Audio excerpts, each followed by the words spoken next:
व्यंग्य सम्राट हरिशंकर परसाई जी की रचना सदाचार का तावीज़। एक राज्य में हल्ला मचा कि भ्रष्टाचार बहुत फैल गया है। राजा ने एक दिन दरबारियों से कहा, प्रजा बहुत हल्ला मचा रही है कि सब जगह भ्रष्टाचार फैला हुआ है। हमें तो आज तक कहीं नहीं दिखा। तुम लोगों को दिखा हो तो बताओ। दरबारियों ने कहा, जब हुजूर को नहीं दिखा तो हमें कैसे दिख सकता है। राजा ने कहा, नहीं, ऐसा नहीं है। कभी कभी जो मुझे नहीं दिखता वह तुम्हें दिखता होगा। जैसे मुझे बुरे सपने कभी नहीं दिखते पर तुम्हें दिखते होंगे। दरबारियों ने कहा, जी दिखते हैं, पर वह तो सपनों की बात है। राजा ने कहा, फिर भी तुम लोग सारे राज्य में ढूंढ कर देखो कि कहीं भ्रष्टाचार तो नहीं है। अगर कहीं मिल जाए तो हमारे देखने के लिए नमूना लेते आना, हम भी तो देखें कि कैसा होता है। एक दरबारी ने कहा, हुजूर, वह हमें नहीं दिखेगा। सुना है वह बहुत बारीक होता है। हमारी आंखें आपकी विराटता देखने की इतनी आदी हो गई हैं कि हमें बारीक चीज़ नहीं दिखती। हमें भ्रष्टाचार दिखा भी तो उसमें हमें आपकी ही छवि दिखेगी, क्योंकि हमारी आंखों में तो आपकी ही सूरत बसी है। पर अपने राज्य में एक जाति रहती है, उसे विशेषज्ञ कहते हैं। इस जाति के पास कुछ ऐसा अंजन होता है कि उसे आंखों में आंच कर वे बारीक से बारीक चीज़ भी देख लेते हैं। मेरा निवेदन है कि इन विशेषज्ञों को ही हुजूर भ्रष्टाचार ढूंढने का काम सौंपे। राजा ने विशेषज्ञ जाति के 5 आदमी बुलाए और कहा, सुना है हमारे राज्य में भ्रष्टाचार है, पर वह कहाँ है यह पता नहीं चलता। तुम लोग उसका पता लगाओ। अगर मिल जाए तो पकड़कर हमारे पास ले आना। अगर बहुत हो तो नमूने के लिए थोड़ा सा ले आना।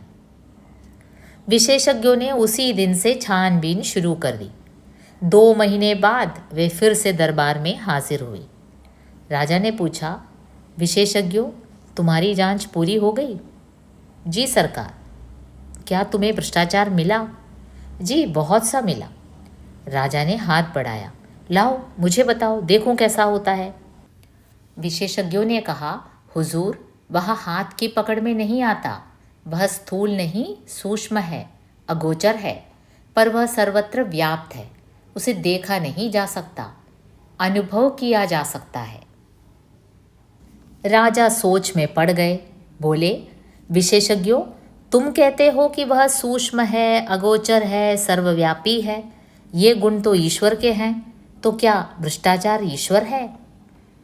विशेषज्ञों ने कहा, हाँ महाराज, अब भ्रष्टाचार ईश्वर हो गया है। एक दरबारी ने पूछा, पर वह है कहाँ, कैसे अनुभव होता है? विशेषज्ञों ने जवाब दिया, वह सर्वत्र है। वह इस भवन में है, वह महाराज के सिंहासन में है।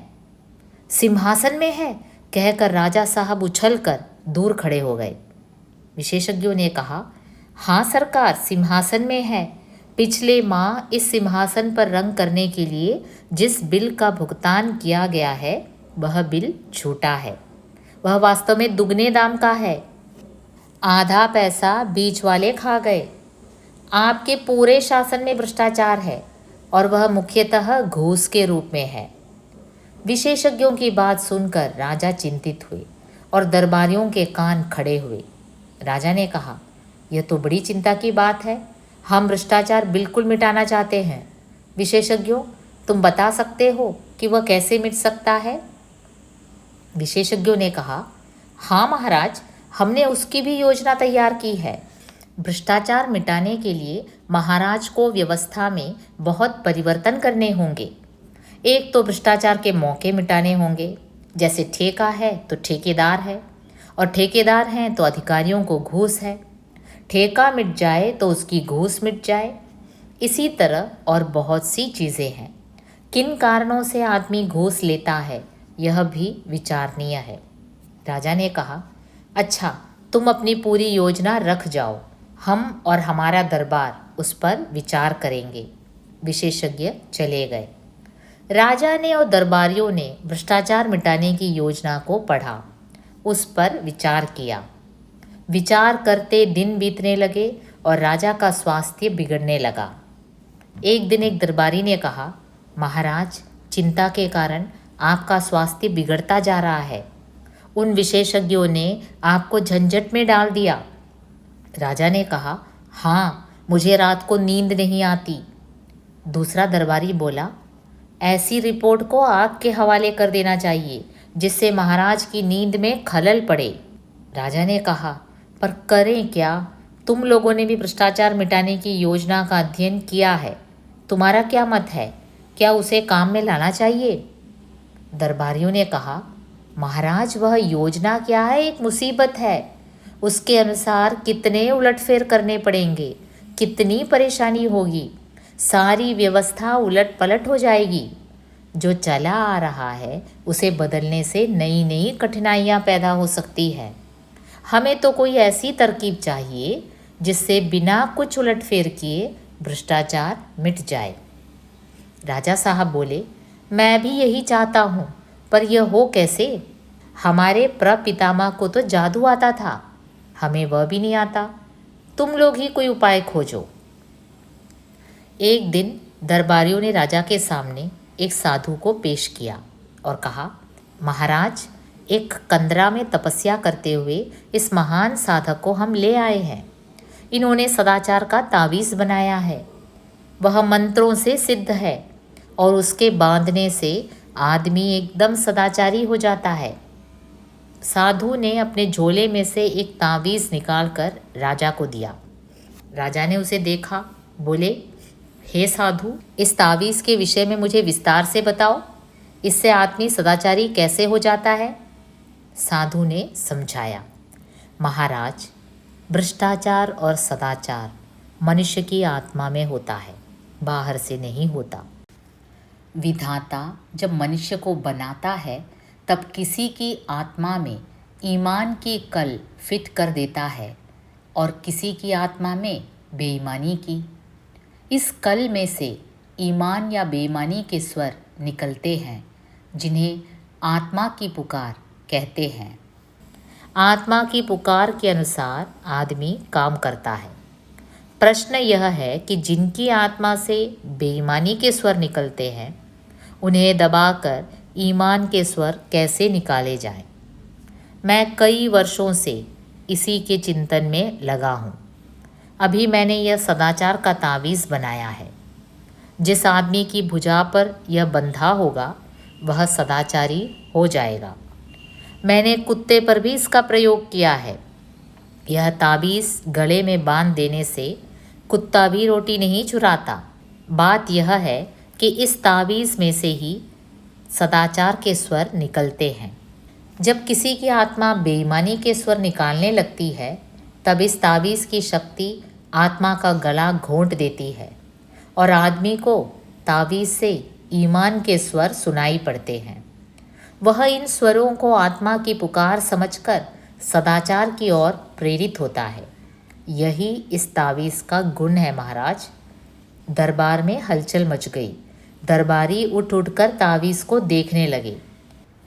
राजा ने खुश होकर कहा, मुझे नहीं मालूम था कि मेरे राज्य में ऐसे चमत्कारी साधु भी हैं। महात्मन, हम आपके बहुत आभारी हैं। आपने हमारा संकट हर लिया। हम सर्वव्यापी भ्रष्टाचार से बहुत परेशान थे, मगर हमें लाखों नहीं करोड़ों तावीज़ चाहिए। हम राज्य की ओर से तावीज़ों का कारखाना खोल देते हैं। आप उसके जनरल मैनेजर बन जाएं और अपनी देख रेख में बढ़िया तावीज़ बनवाएं। एक मंत्री ने कहा, महाराज, राज्य क्यों झंझट में पड़े? मेरा तो निवेदन है कि साधु बाबा को ठेका दे दिया जाए। वे अपनी मंडली से तावीज़ बनवाकर राज्य को सप्लाई कर देंगे। राजा को यह सुझाव पसंद आया। साधु को तावीज़ बनाने का ठेका दे दिया गया। उसी समय उन्हें 5 करोड़ रुपये कारखाना खोलने के लिए पेशगी मिल गए। राज्यों के अखबारों में खबरें छपी। सदाचार के तावीज़ की खोज, तावीज़ बनाने का कारखाना खुला। लाखों तावीज़ बन गए। सरकार के हर सरकारी कर्मचारी की भुजा पर एक एक तावीज़ बांध दिया गया। भ्रष्टाचार की समस्या का ऐसा सरल हल निकल आने से राजा और दरबारी सब खुश थे। एक दिन राजा की उत्सुकता जागी। सोचा, देखें तो कि यह तावीज़ कैसे काम करता है। वह वेश बदलकर एक कार्यालय गए। उस दिन 2 तारीख थी। एक दिन पहले तनख्वाह मिली थी। वह एक कर्मचारी के पास गए और कई काम बताकर उसे 5 रुपये का नोट देने लगे। कर्मचारी ने उन्हें डांटा, भाग जाओ यहाँ से, घूस लेना पाप है। राजा बहुत खुश हुए। तावीज़ ने कर्मचारी को ईमानदार बना दिया था। कुछ दिन बाद वह फिर वेश बदलकर उसी कर्मचारी के पास गए। उस दिन 31 तारीख थी, महीने का आखिरी दिन। राजा ने फिर से 5 का नोट दिखाया और उसने उसे लेकर जेब में रख लिया। राजा ने उसका हाथ पकड़ लिया, बोले, मैं तुम्हारा राजा हूँ, क्या तुम आज सदाचार का तावीज़ बांध कर नहीं आए? बांधा है सरकार, यह देखिए। उसने आस्तीन चढ़ाकर तावीज़ दिखा दिया। राजा असमंजस में पड़ गए। फिर ऐसा कैसे हो गया? उन्होंने तावीज़ पर कान लगाकर सुना। तावीज़ में से स्वर निकल रहे थे, अरे आज 31 है, आज तो ले ले।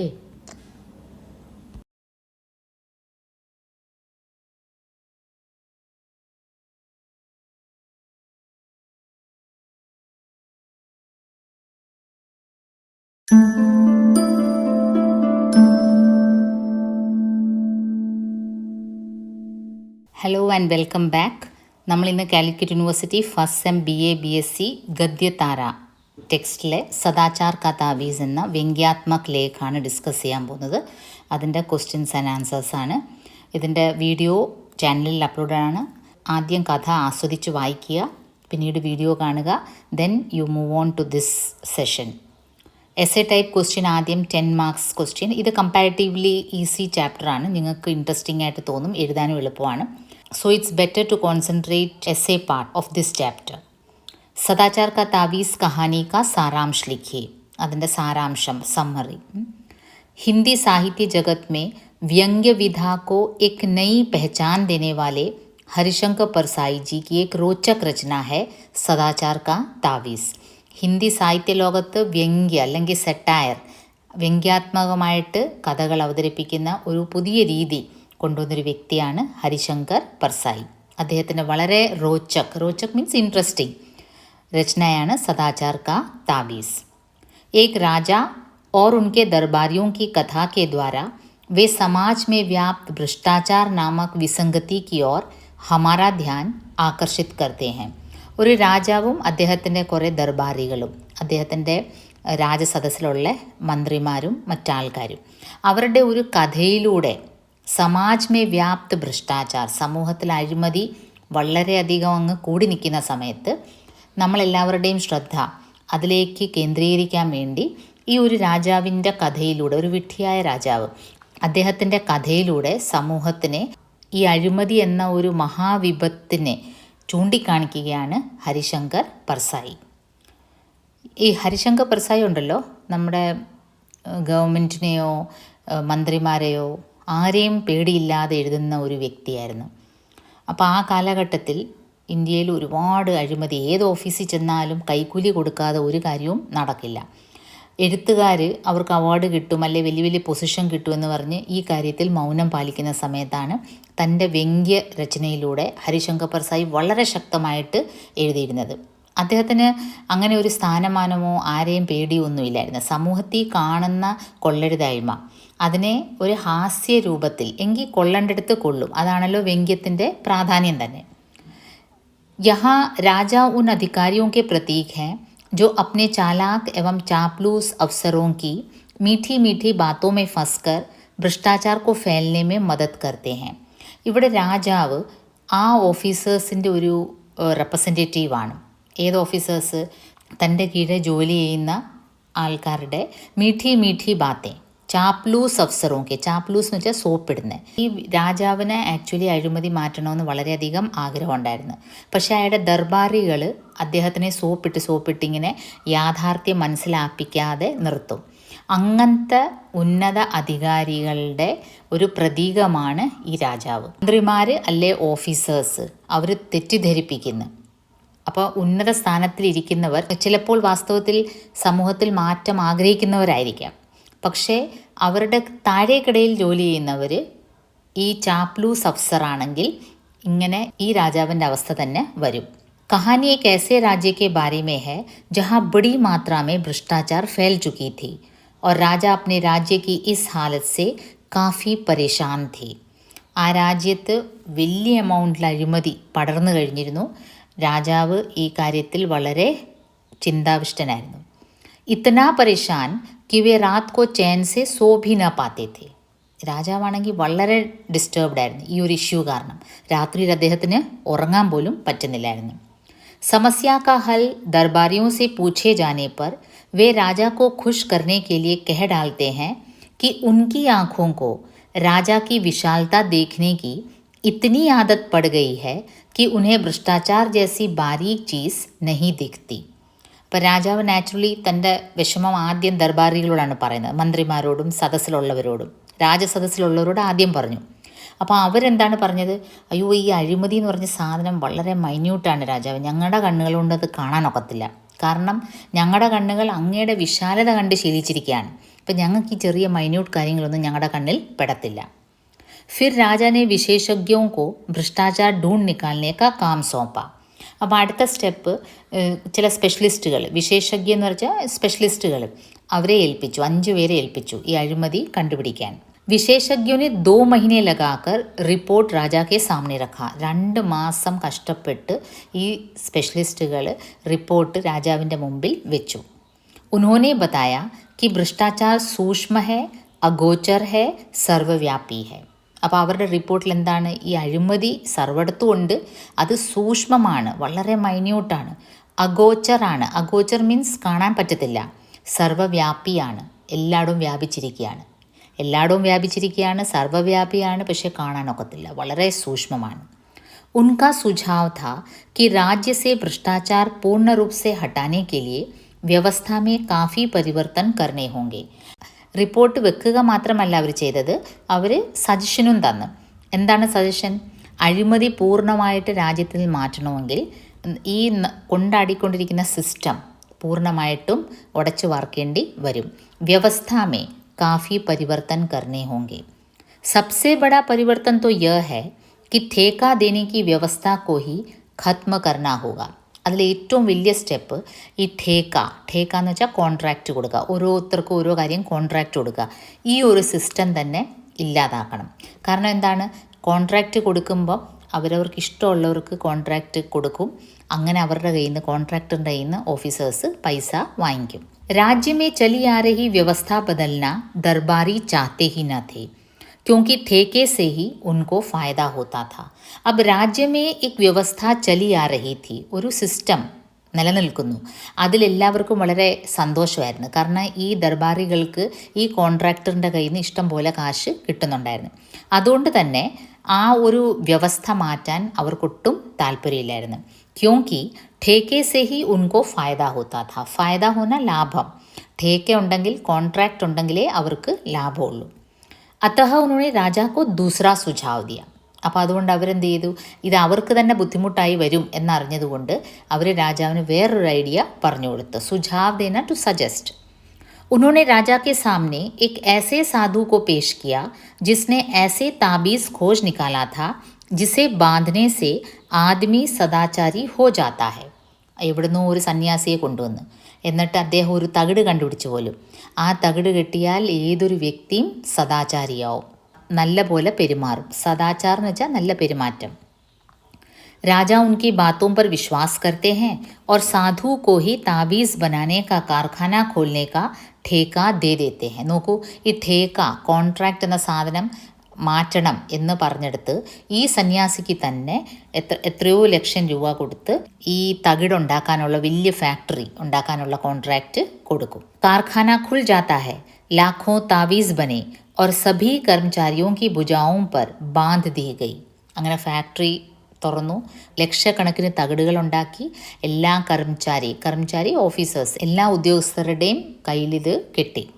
कुछ दिनों बाद राजा वेश बदलकर कर्मचारियों की परीक्षा लेने निकले. तब उन्हें सच्चाई का ज्ञान हुआ कि महीने के आखिरी तारीख को जब कर्मचारियों के पास पैसों की कमी होती है तो वे घूस स्वीकार कर लेते हैं. നിങ്ങൾ കഥ വായിച്ചിട്ടുള്ളതാണ്, നിങ്ങൾക്കറിയാം. രാജാവ് വേഷം മാറി ടെസ്റ്റ് ചെയ്യാൻ ചെന്നു. അപ്പോഴാണ് മനസ്സിലായത് മാസാവസാനം ആവുമ്പം ഈ തകിട് പോലും കൈക്കൂലി വാങ്ങിക്ക് എന്നുള്ള ഒരു സ്വരമാണ് പുറപ്പെടുവിക്കുന്നത്. സ്വയം താവീസ് ഉനെ ഘൂസ് സ്वीकार करने की प्रेरणा देता है. ഈ തകിട് തന്നെ അവരെ പ്രേരിപ്പിക്കുന്നു.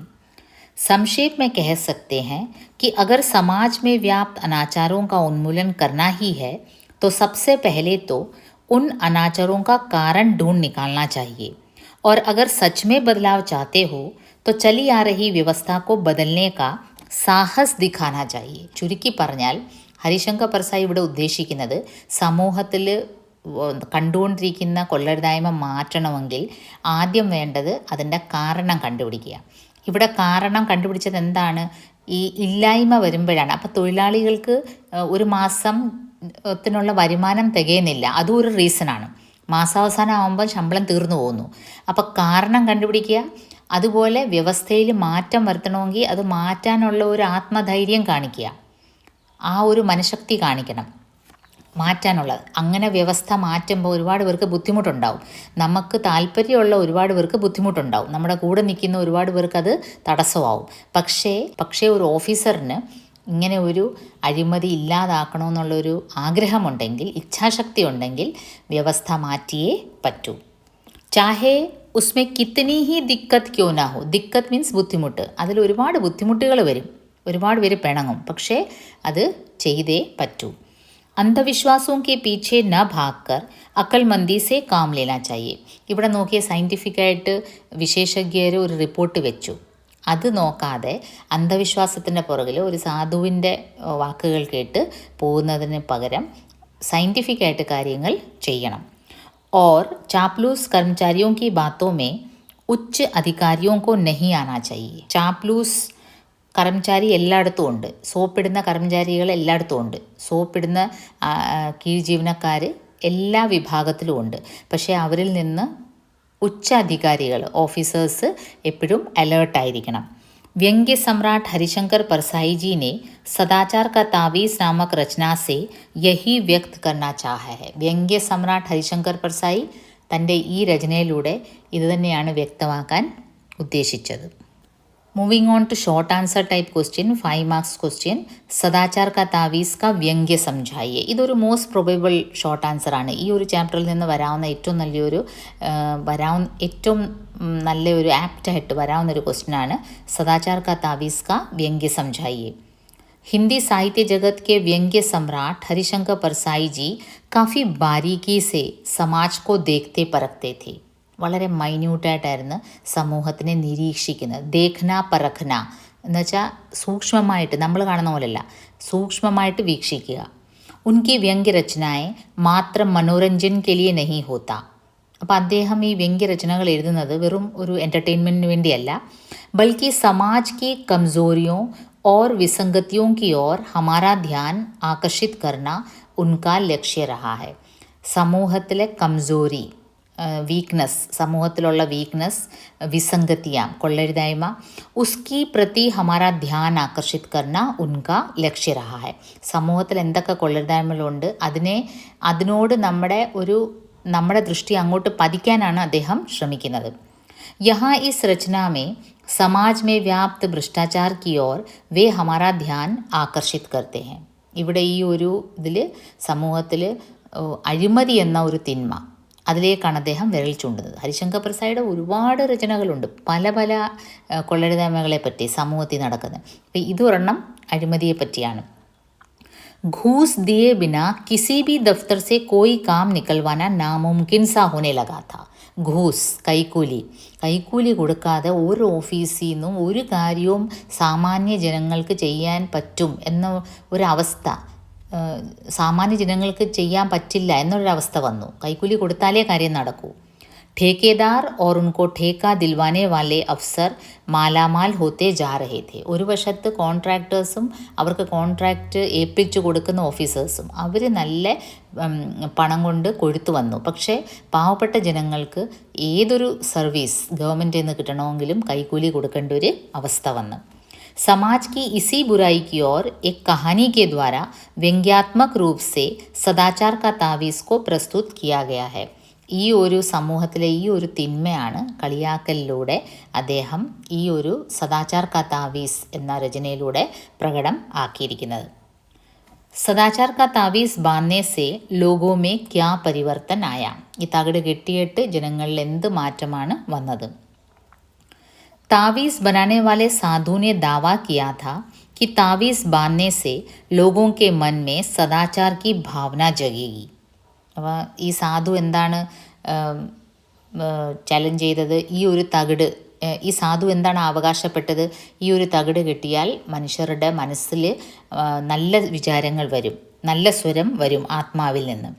उनका कहना था कि आत्मा की पुकार के अनुसार ही मनुष्य काम करता है. तावीज़ के बांधने पर लोगों की आत्मा से मात्र सदाचार की आवाज़ सुनाई देगी. ഇപ്പോൾ സാധു ഇവരെ മനസ്സിലാക്കിച്ചത് എങ്ങനെയാണ്? നമ്മുടെ മനുഷ്യൻ്റെ മനസ്സിൽ നല്ലതും ചീത്തയും രണ്ടും ഉണ്ട് നമ്മുടെ മനസ്സിൻ്റെ അകത്ത്. പക്ഷേ നമ്മളൊരു കാര്യം ചെയ്യുമ്പം ഇത് കട്ടെടുക്കൂ എന്നുള്ളൊരു സ്വരം നമ്മുടെ ഉള്ളിൽ നിന്ന് വരും പോലും. അപ്പോൾ ഈ തകിട് കെട്ടിയാൽ അത് അരുത് അരുത് എന്നുള്ള സ്വരമായിരിക്കും വരുന്നത്. और महीने के शुरुआती दिनों में सभी कर्मचारी सच में सदाचारी हो गए थे. മാസത്തിലെ തുടക്ക കാലഘട്ടത്തിൽ എല്ലാ കർമ്മചാരികളും വാസ്തവത്തിൽ സദാചാരി ആയിരുന്നു. താവീസ് ബാന്ധനെ സേ ഉന്മേ കാഫി പരിവർത്തൻ ആ ഗയാ ഥ. അങ്ങനെ ആ സെൻസിൽ നോക്കുകയാണെങ്കിൽ തകിട് കെട്ടിയിട്ട് അവരിൽ നല്ല പരിവർത്തൻ വന്നിരുന്നു. नेक्स्ट क्वेश्चन, भ्रष्टाचार समाप्त करने के लिए विशेषज्ञों ने राजा को क्या सुझाव दिया? വിശേഷജ്ഞ ആ ടീം ഭ്രഷ്ടാചാർ മാറ്റാൻ വേണ്ടി എന്ത് സജഷനാണ് രാജാവിന് കൊടുത്തത്? राजा की आज्ञा के अनुसार 5 विशेषज्ञों ने 2 महीने के अंतर्गत भ्रष्टाचार के बारे में पूरी जानकारी हासिल कर लिया. 2 മാസം എടുത്ത് 5 സ്പെഷ്യലിസ്റ്റുകൾ അഴിമതിയെപ്പറ്റി ഫുൾ സ്റ്റഡി നടത്തി. और विस्तार पूर्वक राजा के सामने उन्होंने अपना सुझाव प्रस्तुत किया. विस्तार पूर्वक ഡീറ്റെയിൽ ആയിട്ട് അവരുടെ സജഷൻസ് രാജാവിൻ്റെ മുമ്പിൽ വെച്ചു.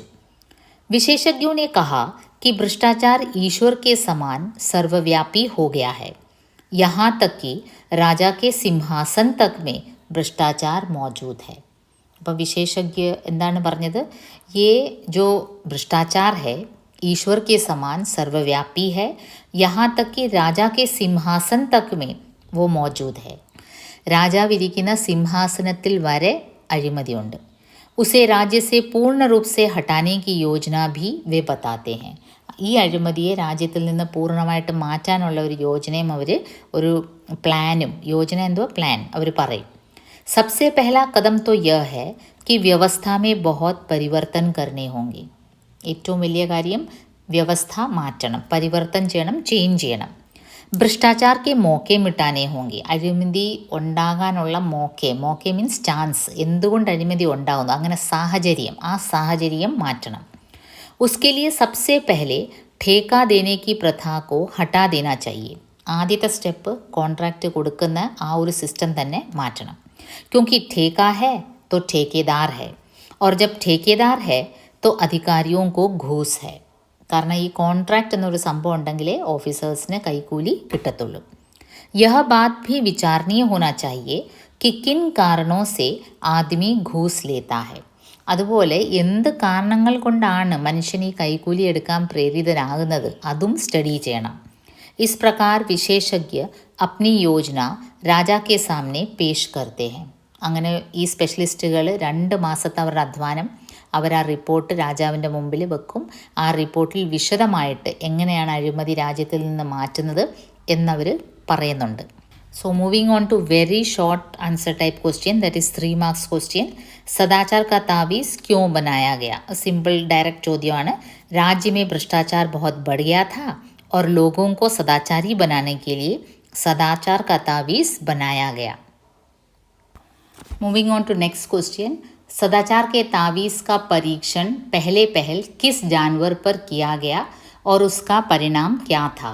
सदाचार का ताबीज़ का परीक्षण सबसे पहले कुत्ते पर किया गया। परिणाम स्वरूप ताबीज़ बांधने के बाद कुत्ता भी रोटी नहीं चुराता था। नेक्स्ट क्वेश्चन, डायलॉग्स आना। हुजूर, वह हमें नहीं दिखेगा, सुना है वह बहुत बारीक होता है। यह प्रसंग किस रचना का है? इसका रचनाकार कौन है? ഇത് സിമ്പിളായിട്ടാണ്. यह प्रसंग किस रचना का है? അത് सदाचार का तावीज़ रचनाकार हैं हरिशंकर परसाई जी. So once again, best of luck for your exams. I will be soon uploading the other chapters.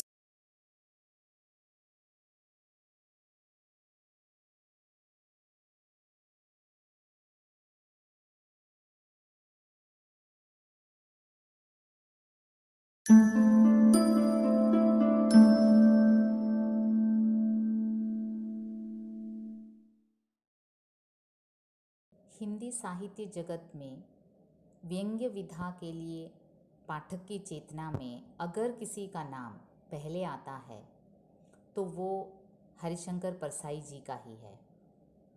Harishankar Parsai जी हिंदी के ऐसे पहले रचनाकार माने जाते हैं जिन्होंने व्यंग्य को विधा का दर्जा दिलाया और उसे हल्के फुल्के मनोरंजन की परंपरागत परिधि से उबार कर समाज के व्यापक प्रश्नों से जोड़ा। एक व्यंग्यकार के रूप में उन्होंने इस विधा को एक साहित्यिक मान्यता दिलवाई, क्योंकि बात को जिस बेबाकी और खरेपन से परसाई जी अपने निबंधों में रखते हैं, वह शैली न केवल हिंदी साहित्य के लिए बल्कि हिंदी व्यंग्य के लिए भी एक नई और अनोखी बात थी। सदाचार का तावीज़ नामक व्यंग्यात्मक निबंध में भी यही खरापन और बेबाकी देखने को मिलती है। इस निबंध के द्वारा लेखक ने राजा, उसकी मूर्खता, उसके चापलूस एवं कपटी दरबारी, मूर्ख प्रजा और साधु के माध्यम से भ्रष्टाचार का खुलासा बखूबी किया है। परसाई जी समाज को, उसकी विसंगतियों को बारीकी से देखते थे। केवल देखते न थे, टिप्पणी भी करते थे, क्योंकि वे मानते थे सदाचार कोई बाह्य मूल्य नहीं है, अपितु भीतर से अपनी संरचना को जीवित करने वाला वह शाश्वत मूल्य है जिसे अब बचाना असंभव होता जा रहा है। तभी तो तावीज़ भी अपना सदाचार खो देता है। वैसे सदाचार आखिर होता क्या है? अच्छा व्यवहार, उत्तम आचरण, अच्छे एवं बुरे इरादों, निर्णयों एवं कार्यों में अंतर करना सदाचार अथवा मोरालिटी कहलाता है, और भ्रष्टाचार इसका ठीक विपरीत है। और परसाई जी ने देखा कि भ्रष्टाचार पूरे राज्य में तेजी से फैल रही है। व्यवस्था भ्रष्टाचार से इतनी घुल मिल गई है कि उन दोनों को अलग करना मुश्किल सा हो गया है। इस विषय को व्यंग्यात्मक रूप से उन्होंने अपने निबंध सदाचार का तावीज़ में लिया है। अच्छा, एक बात और कहना चाहूँगी, सदाचार का तावीज़ का पाठ करते वक्त हमें लगेगा कि ये निबंध कम कहानी अधिक है। ये परसाई जी की रचनाओं में ये कन्फ्यूजन अक्सर बना रहता है। उनके अन्य निबंधों में भी ये देखा जा सकता है, जो उनकी अपनी निजी शैली है। वे व्यंग्य के माध्यम से कहानी और निबंध दोनों की जो परंपरागत बनावट है उसे तोड़ते हैं। उनके निबंध तभी हमें कहानी जैसे प्रतीत होते हैं। यहाँ देखो, राजा चिंतित है, भ्रष्टाचार के फैलने के कारण चिंतित है, लेकिन उसमें इतनी काबिलियत नहीं है कि खुद समझ सके, लेकिन भ्रष्टाचार को मिटाने की चाह वो रखते हैं। तभी विशेषज्ञों की एक समिति बुलाते हैं और रिपोर्ट देने की आज्ञा देते हैं। और रिपोर्ट क्या मिलता है विशेषज्ञों से? वे यही कहते हैं कि भ्रष्टाचार अनुभव किया जा सकता है, देखा नहीं जा सकता, हाथ की पकड़ में नहीं आता, क्योंकि वह स्थूल नहीं, सूक्ष्म है, अगोचर है, सर्वत्र व्याप्त है। ये कहा विशेषज्ञों ने। भ्रष्टाचार सूक्ष्म है, अगोचर है और सर्वव्यापी है, वो सर्वत्र व्याप्त है। और जब राजा को पता चला कि उनके खुद के सिंहासन में भी भ्रष्टाचार है, तो वो क्या करते हैं, कूद पड़ते हैं। राजा उछलकर दूर खड़े हो गए। जब विशेषज्ञों ने कहा वह सर्वत्र है, वह इस भवन में है, वह आपके सिंहासन में है, तो सुनकर राजा साहब उछलकर दूर खड़े हो गए। ये कूदना केवल हास्य के लिए नहीं है। परसाई जी का व्यंग्य मात्र हास्य के लिए नहीं है, बल्कि अपने पाठकों को सामाजिक विषमताओं के प्रति सावधान और जागरूक बनाने के लिए है। हमें इस बात से सावधान करने के लिए कि हमारे चारों तरफ भ्रष्टाचार इतनी मात्रा में व्याप्त है कि हमें पता ही नहीं चलता, क्योंकि उसके गुण तो ईश्वरीय गुणों के समान है।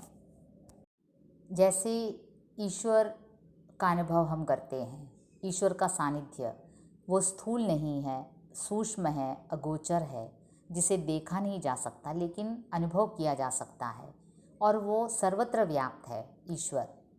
तो जो सूक्ष्म है, अगोचर है, सर्वव्यापी है, ये गुण तो ईश्वर के हैं। तो क्या भ्रष्टाचार ईश्वर है? राजा सोच में पड़ गए। तो रिपोर्ट रख दी गई। 2 महीने की लगन के बाद विशेषज्ञों ने सुझाव दिया कि व्यवस्था को आमूल बदलना ज़रूरी है, और उन्होंने ये भी कहा कि भ्रष्टाचार मुख्य रूप से घूस के रूप में है, और इस बात पर भी विचारना होगा कि आखिर व्यक्ति घूस लेता क्यों है। और यहीं से परेशानी शुरू हो जाती है। आखिर परसाई जी से क्या व्यक्त करना चाहते हैं? उच्च अधिकारी जानते हैं कि चली आ रही व्यवस्था में बदलाव लाने से ही भ्रष्टाचार को रोका जा सकता है, लेकिन उसमें काफ़ी मनोबल की ज़रूरत है। कईयों को तकलीफ़ होगी, खासकर सरकार से जुड़े अफसरों का। तब क्यों झंझट में पड़े? बेहतर है कि कोई और सीधा सा उपाय खोज निकालें।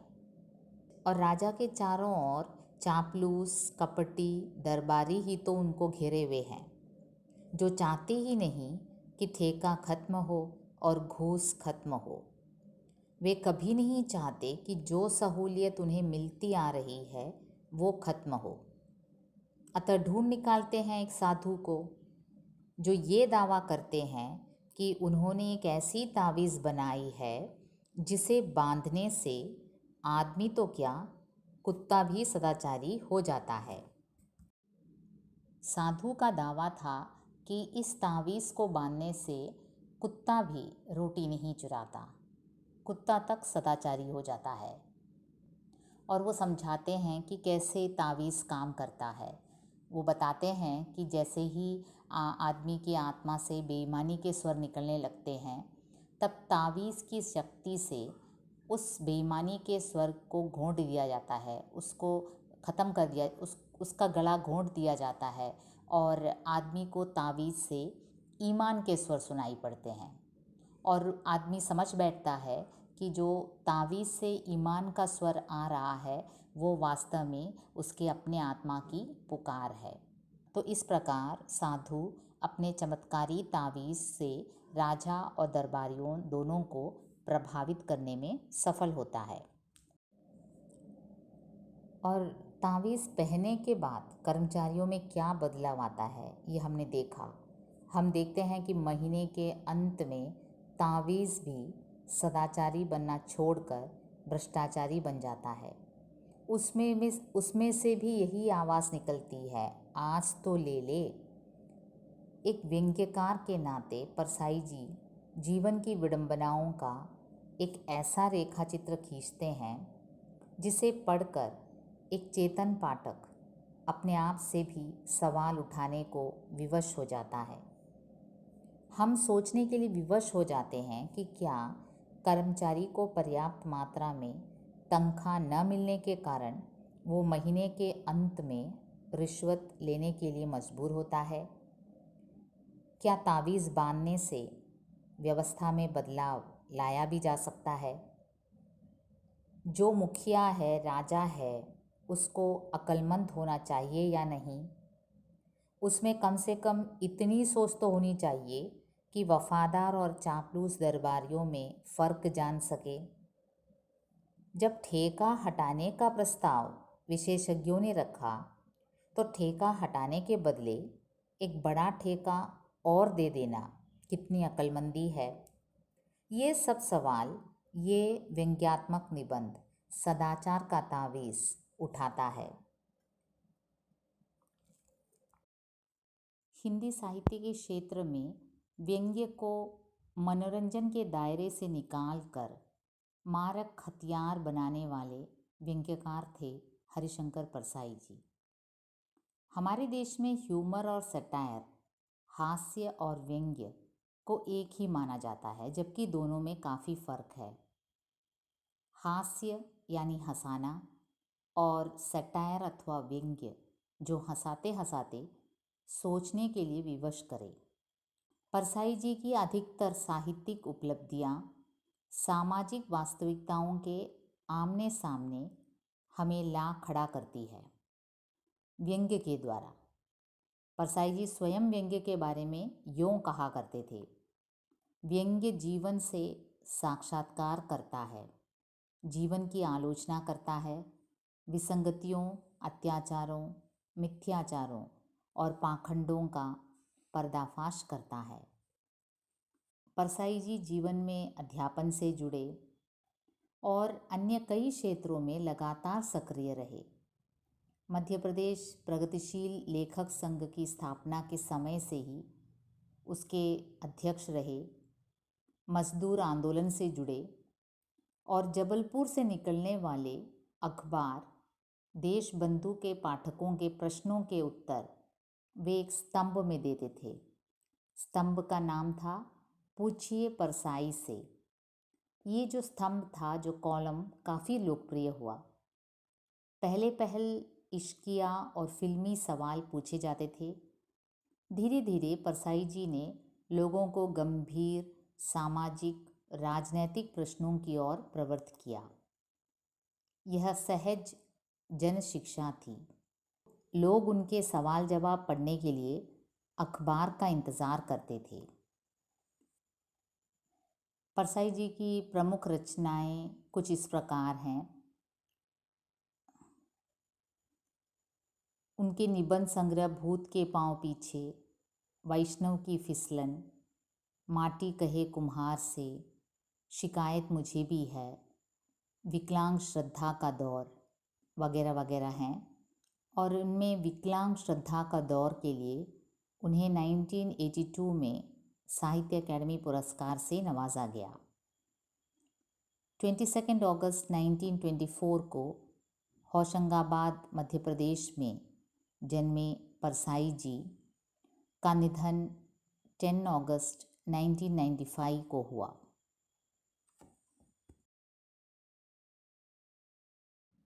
സദാചാർ കാ താവീസ് ഹരിശങ്കർ പർസായി എഴുതിയ വളരെ ലളിതമായ ഒരു എസ്സേ ആണ്. ഇത് ആക്ച്വലി എസ്സേ ആണെങ്കിലും ഇതിനൊരു സ്റ്റോറിയുടെ ഫീലുണ്ട്. അദ്ദേഹത്തിൻ്റെ പ്രത്യേകത അതാണ്. അദ്ദേഹത്തിൻ്റെ എസ്സേസിൽ സ്റ്റോറീസിൻ്റെ ഒരു ഫീൽ വരാറുണ്ട്. അത് അദ്ദേഹത്തിൻ്റെ മിക്ക എസ്സേസിലും അത് കാണാറുണ്ട്. ഹരിശങ്കർ പർസായി ഹിന്ദി സാഹിത്യത്തിൽ സെട്ടയർ അഥവാ വ്യംഗ്യം അതിനെ ഒരു ഫോം ഓഫ് ലിറ്ററേച്ചർ തന്നെ ആക്കി മാറ്റിയ ഒരു വ്യക്തിയാണ്. അതിനു മുമ്പ് ഹിന്ദി സാഹിത്യത്തിൽ ഇങ്ങനെ വ്യംഗ്യത്തിനൊരു പ്രത്യേക കാറ്റഗറി ആയിട്ടില്ലായിരുന്നു. പർസായി ജിയുടെ എഴുത്തിന് ശേഷമാണ് ഈ വ്യംഗ്യം ഒരു ഫോം ഓഫ് ലിറ്ററേച്ചറായിട്ട് ഹിന്ദി ലിറ്ററേച്ചറിൽ വന്നു തുടങ്ങിയത്.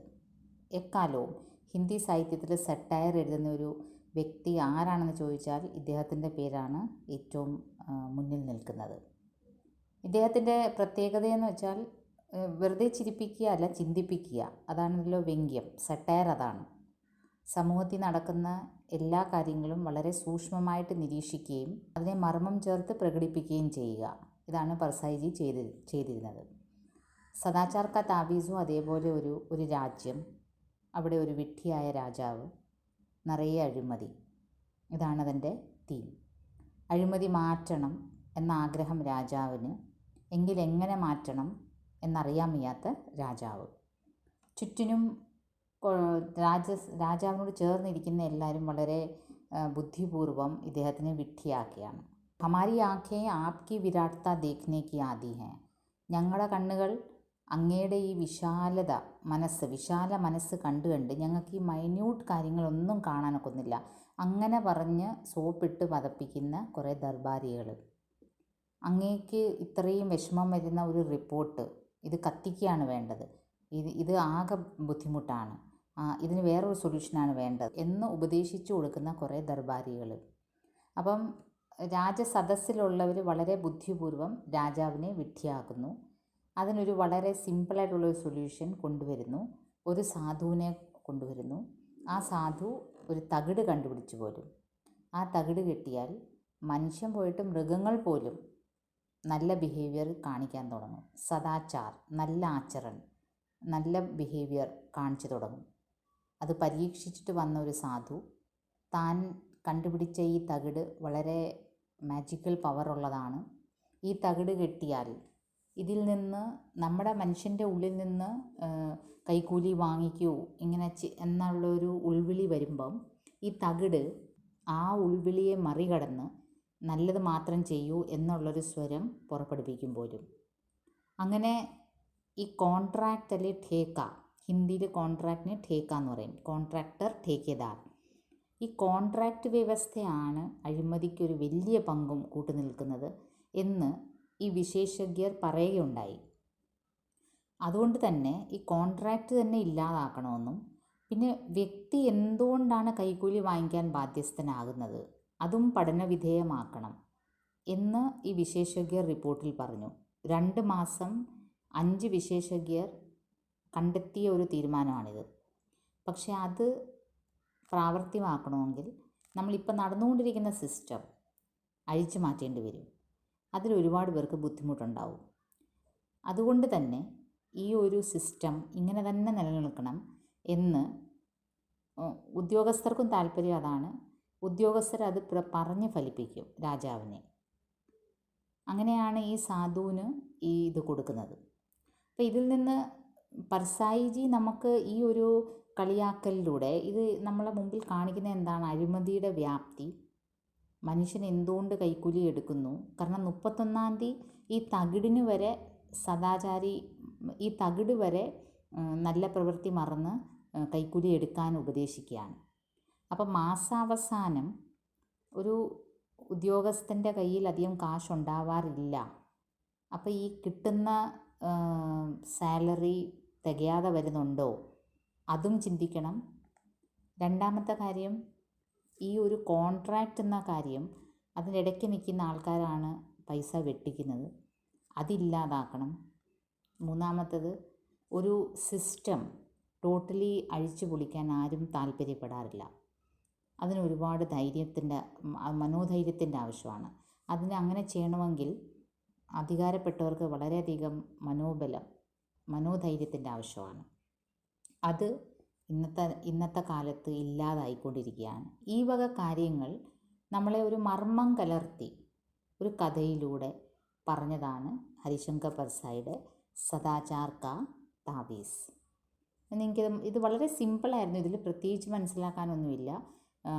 എല്ലാം മനസ്സിലായി കാണുമെന്ന് പ്രതീക്ഷിക്കുന്നു. നമുക്കിതിൻ്റെ മോഡൽ ക്വസ്റ്റ്യൻ പേപ്പറുണ്ട് കാലിക്കറ്റ് യൂണിവേഴ്സിറ്റിയിലെ. അതിൽ ഈ സദാചാർ കാ താവീസിൽ ഏതൊക്കെ ക്വസ്റ്റ്യൻസാണ് അവർ പുട്ടപ്പ് ചെയ്തത് നമുക്കത് ഒന്ന് ഡിസ്കസ് ചെയ്യാം. അതിനുശേഷം പ്രീവിയസ് ഇയർ, കഴിഞ്ഞ വർഷത്തെ ഫസ്റ്റ് സെമ്മിലെ ക്വസ്റ്റ്യൻ പേപ്പറും കിട്ടിയിട്ടുണ്ട്. അതിലും നമുക്ക് നോക്കാം. ഇപ്പോൾ ഈ സിലബസ് പുതിയതായതുകൊണ്ട് ഫസ്റ്റ് എക്സാം കഴിഞ്ഞ വർഷമാണ് നടന്നത്, കഴിഞ്ഞ സെം. അപ്പോൾ ആ ക്വസ്റ്റ്യൻ പേപ്പർ നമ്മുടെ കയ്യിലുണ്ട്. നമുക്കതൊന്ന് ഡിസ്കസ് ചെയ്യാം. ഏത് ടൈപ്പ് ക്വസ്റ്റ്യൻസാണ് ഇതിൽ നിന്ന് നമുക്ക് പ്രതീക്ഷിക്കാവുന്നത്. ഈ മോഡൽ ക്വസ്റ്റ്യൻ പേപ്പർ കാലിക്കറ്റ് യൂണിവേഴ്സിറ്റിയുടെ വെബ്സൈറ്റിൽ അപ്ലോഡഡ് ആണ്. സിലബസ് അടിച്ചു നോക്കുമ്പോൾ ഇത് വരാറുണ്ട്. അപ്പം നിങ്ങൾക്ക് മറ്റ് സബ്ജക്ട്സിൻ്റെയും ഇതേപോലെ ക്വസ്റ്റ്യൻ പേപ്പേഴ്സ് വെച്ചിട്ട് പഠനം നടത്തുന്നതായിരിക്കും കുറച്ചുകൂടെ എഫക്റ്റീവ്. ക്ലാസ്സസ് എടുക്കുമ്പം തന്നെ കൺസേൺ ക്വസ്റ്റ്യൻസ് ഡിസ്കസ് ചെയ്ത് പോകുന്നതായിരിക്കും.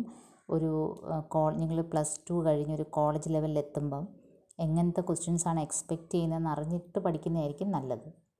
അപ്പോൾ ഇത് നമ്മുടെ സദാചാർ കാ താവീസിനെ പറ്റി വളരെ ഡയറക്റ്റ് ക്വസ്റ്റ്യൻ ആണ്. സദാചാർ കാ താവീസ് ക്യോं बनाया गया? 2 മാർക്സ് ക്വസ്റ്റ്യൻ ആണ്.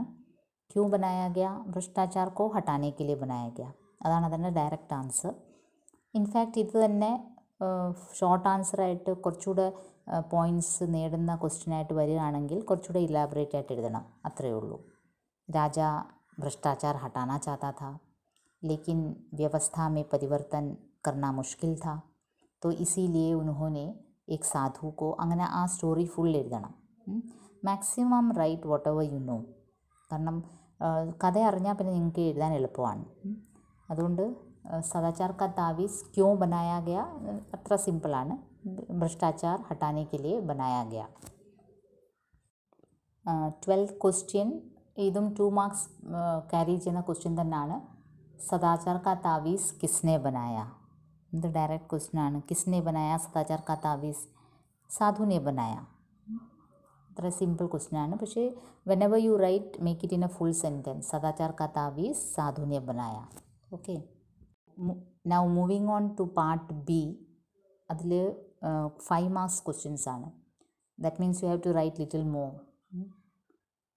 20th क्वेश्चन, सदाचार का तावीज़ बांधने के बाद लोगों में क्या परिवर्तन आया? क्या परिवर्तन आया? सदाचार का तावीज़ बनने के बाद लोग सदाचारी हुए, रिश्वत लेना कम हो गया. लेकिन कब कम हुआ?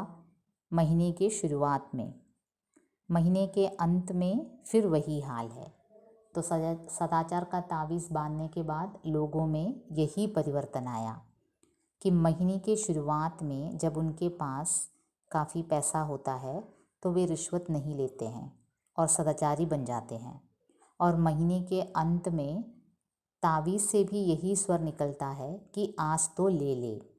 तो यही परिवर्तन आया. भ्रष्टाचार पूर्ण रूप से हटा नहीं, क्योंकि महीने के अंत में पैसों की ज़रूरत पड़ती है अफसरों को और वो रिश्वत लेते हैं. तो सदाचार का तावीज़ बांधने के बाद यही परिवर्तन हुआ. Part C is actually 10 marks question. പക്ഷേ അതിൽ സദാചാർ കാ താവീസിൽ ക്വസ്റ്റ്യൻസ് ഇൻക്ലൂഡഡ് അല്ല. ഐ മീൻ മോഡൽ എക്സാമിന് ഇൻക്ലൂഡഡ് അല്ല. മോഡൽ ക്വസ്റ്റ്യൻ പേപ്പറിൽ ഇൻക്ലൂഡഡ് അല്ല. നിങ്ങൾക്ക് വേണേൽ വരാം. അതിൽ 10 മാർക്സ് ക്വസ്റ്റ്യൻ വരുവാണെങ്കിൽ ആക്ച്വലി ഹോൾ സദാചാർ കാ താവീസ് കാ സാരാംശ് ലിഖിയേ. ഇച്ചിരൂടെ ഇലാബറേറ്റ് ആയിട്ട് ഹോൾ സ്റ്റോറി പറയേണ്ട രീതിയിലായിരിക്കും എക്സ്പെക്റ്റ് ചെയ്യാൻ പറ്റുന്നത്. ഷോർട്ട് ആൻസേഴ്സൊക്കെ ഇപ്പം നമ്മൾ ഡിസ്കസ് ചെയ്ത പോലെ ഷോർട്ട് ആയിരിക്കും. മീനിങ് മനസ്സിലായി, അർത്ഥം മനസ്സിലായി ഏതൊരു കുട്ടിക്കും വളരെ നിസ്സാരമായിട്ട് എഴുതാവുന്നതാണ്. ഓൺലി തിങ് നീറ്റായിട്ട് എഴുതുക, ഇലാബറേറ്റ് ആയിട്ട് എഴുതുക.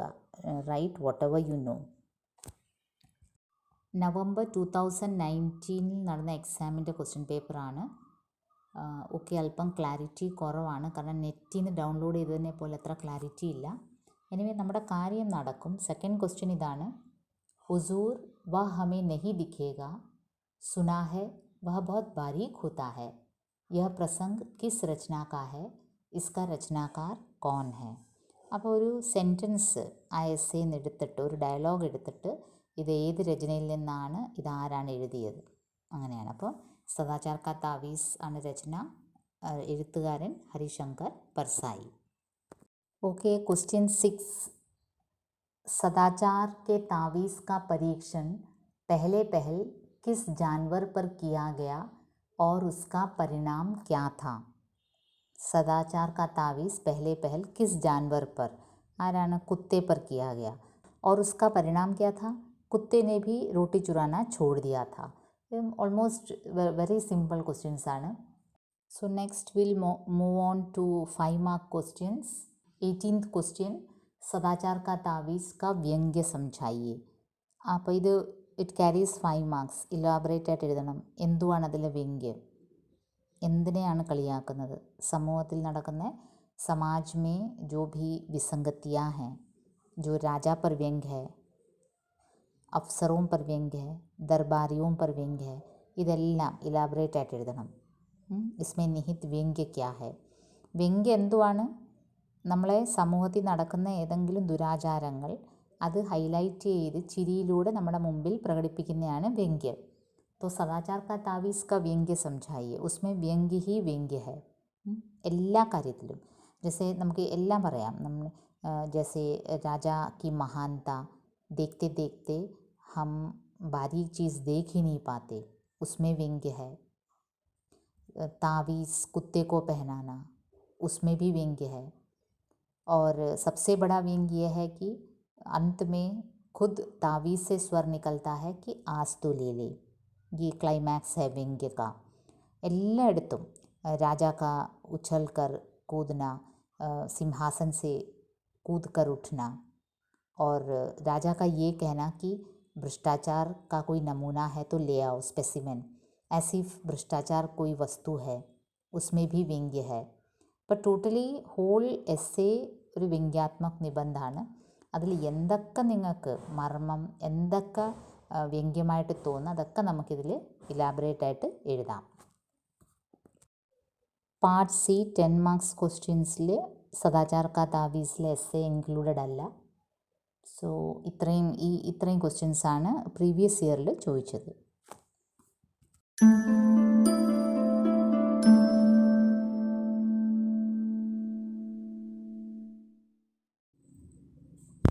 हिंदी साहित्य के व्यंग्य सम्राट हरिशंकर परसाई जी का व्यंग्यात्मक लेख सदाचार का तावीज़ जिसके माध्यम से समाज की विसंगतियों का खुलासा लेखक बखूबी करते हैं तो देखते हैं क्या कहते हैं परसाई जी। एक राज्य में हल्ला मचा कि भ्रष्टाचार बहुत फैल गया है।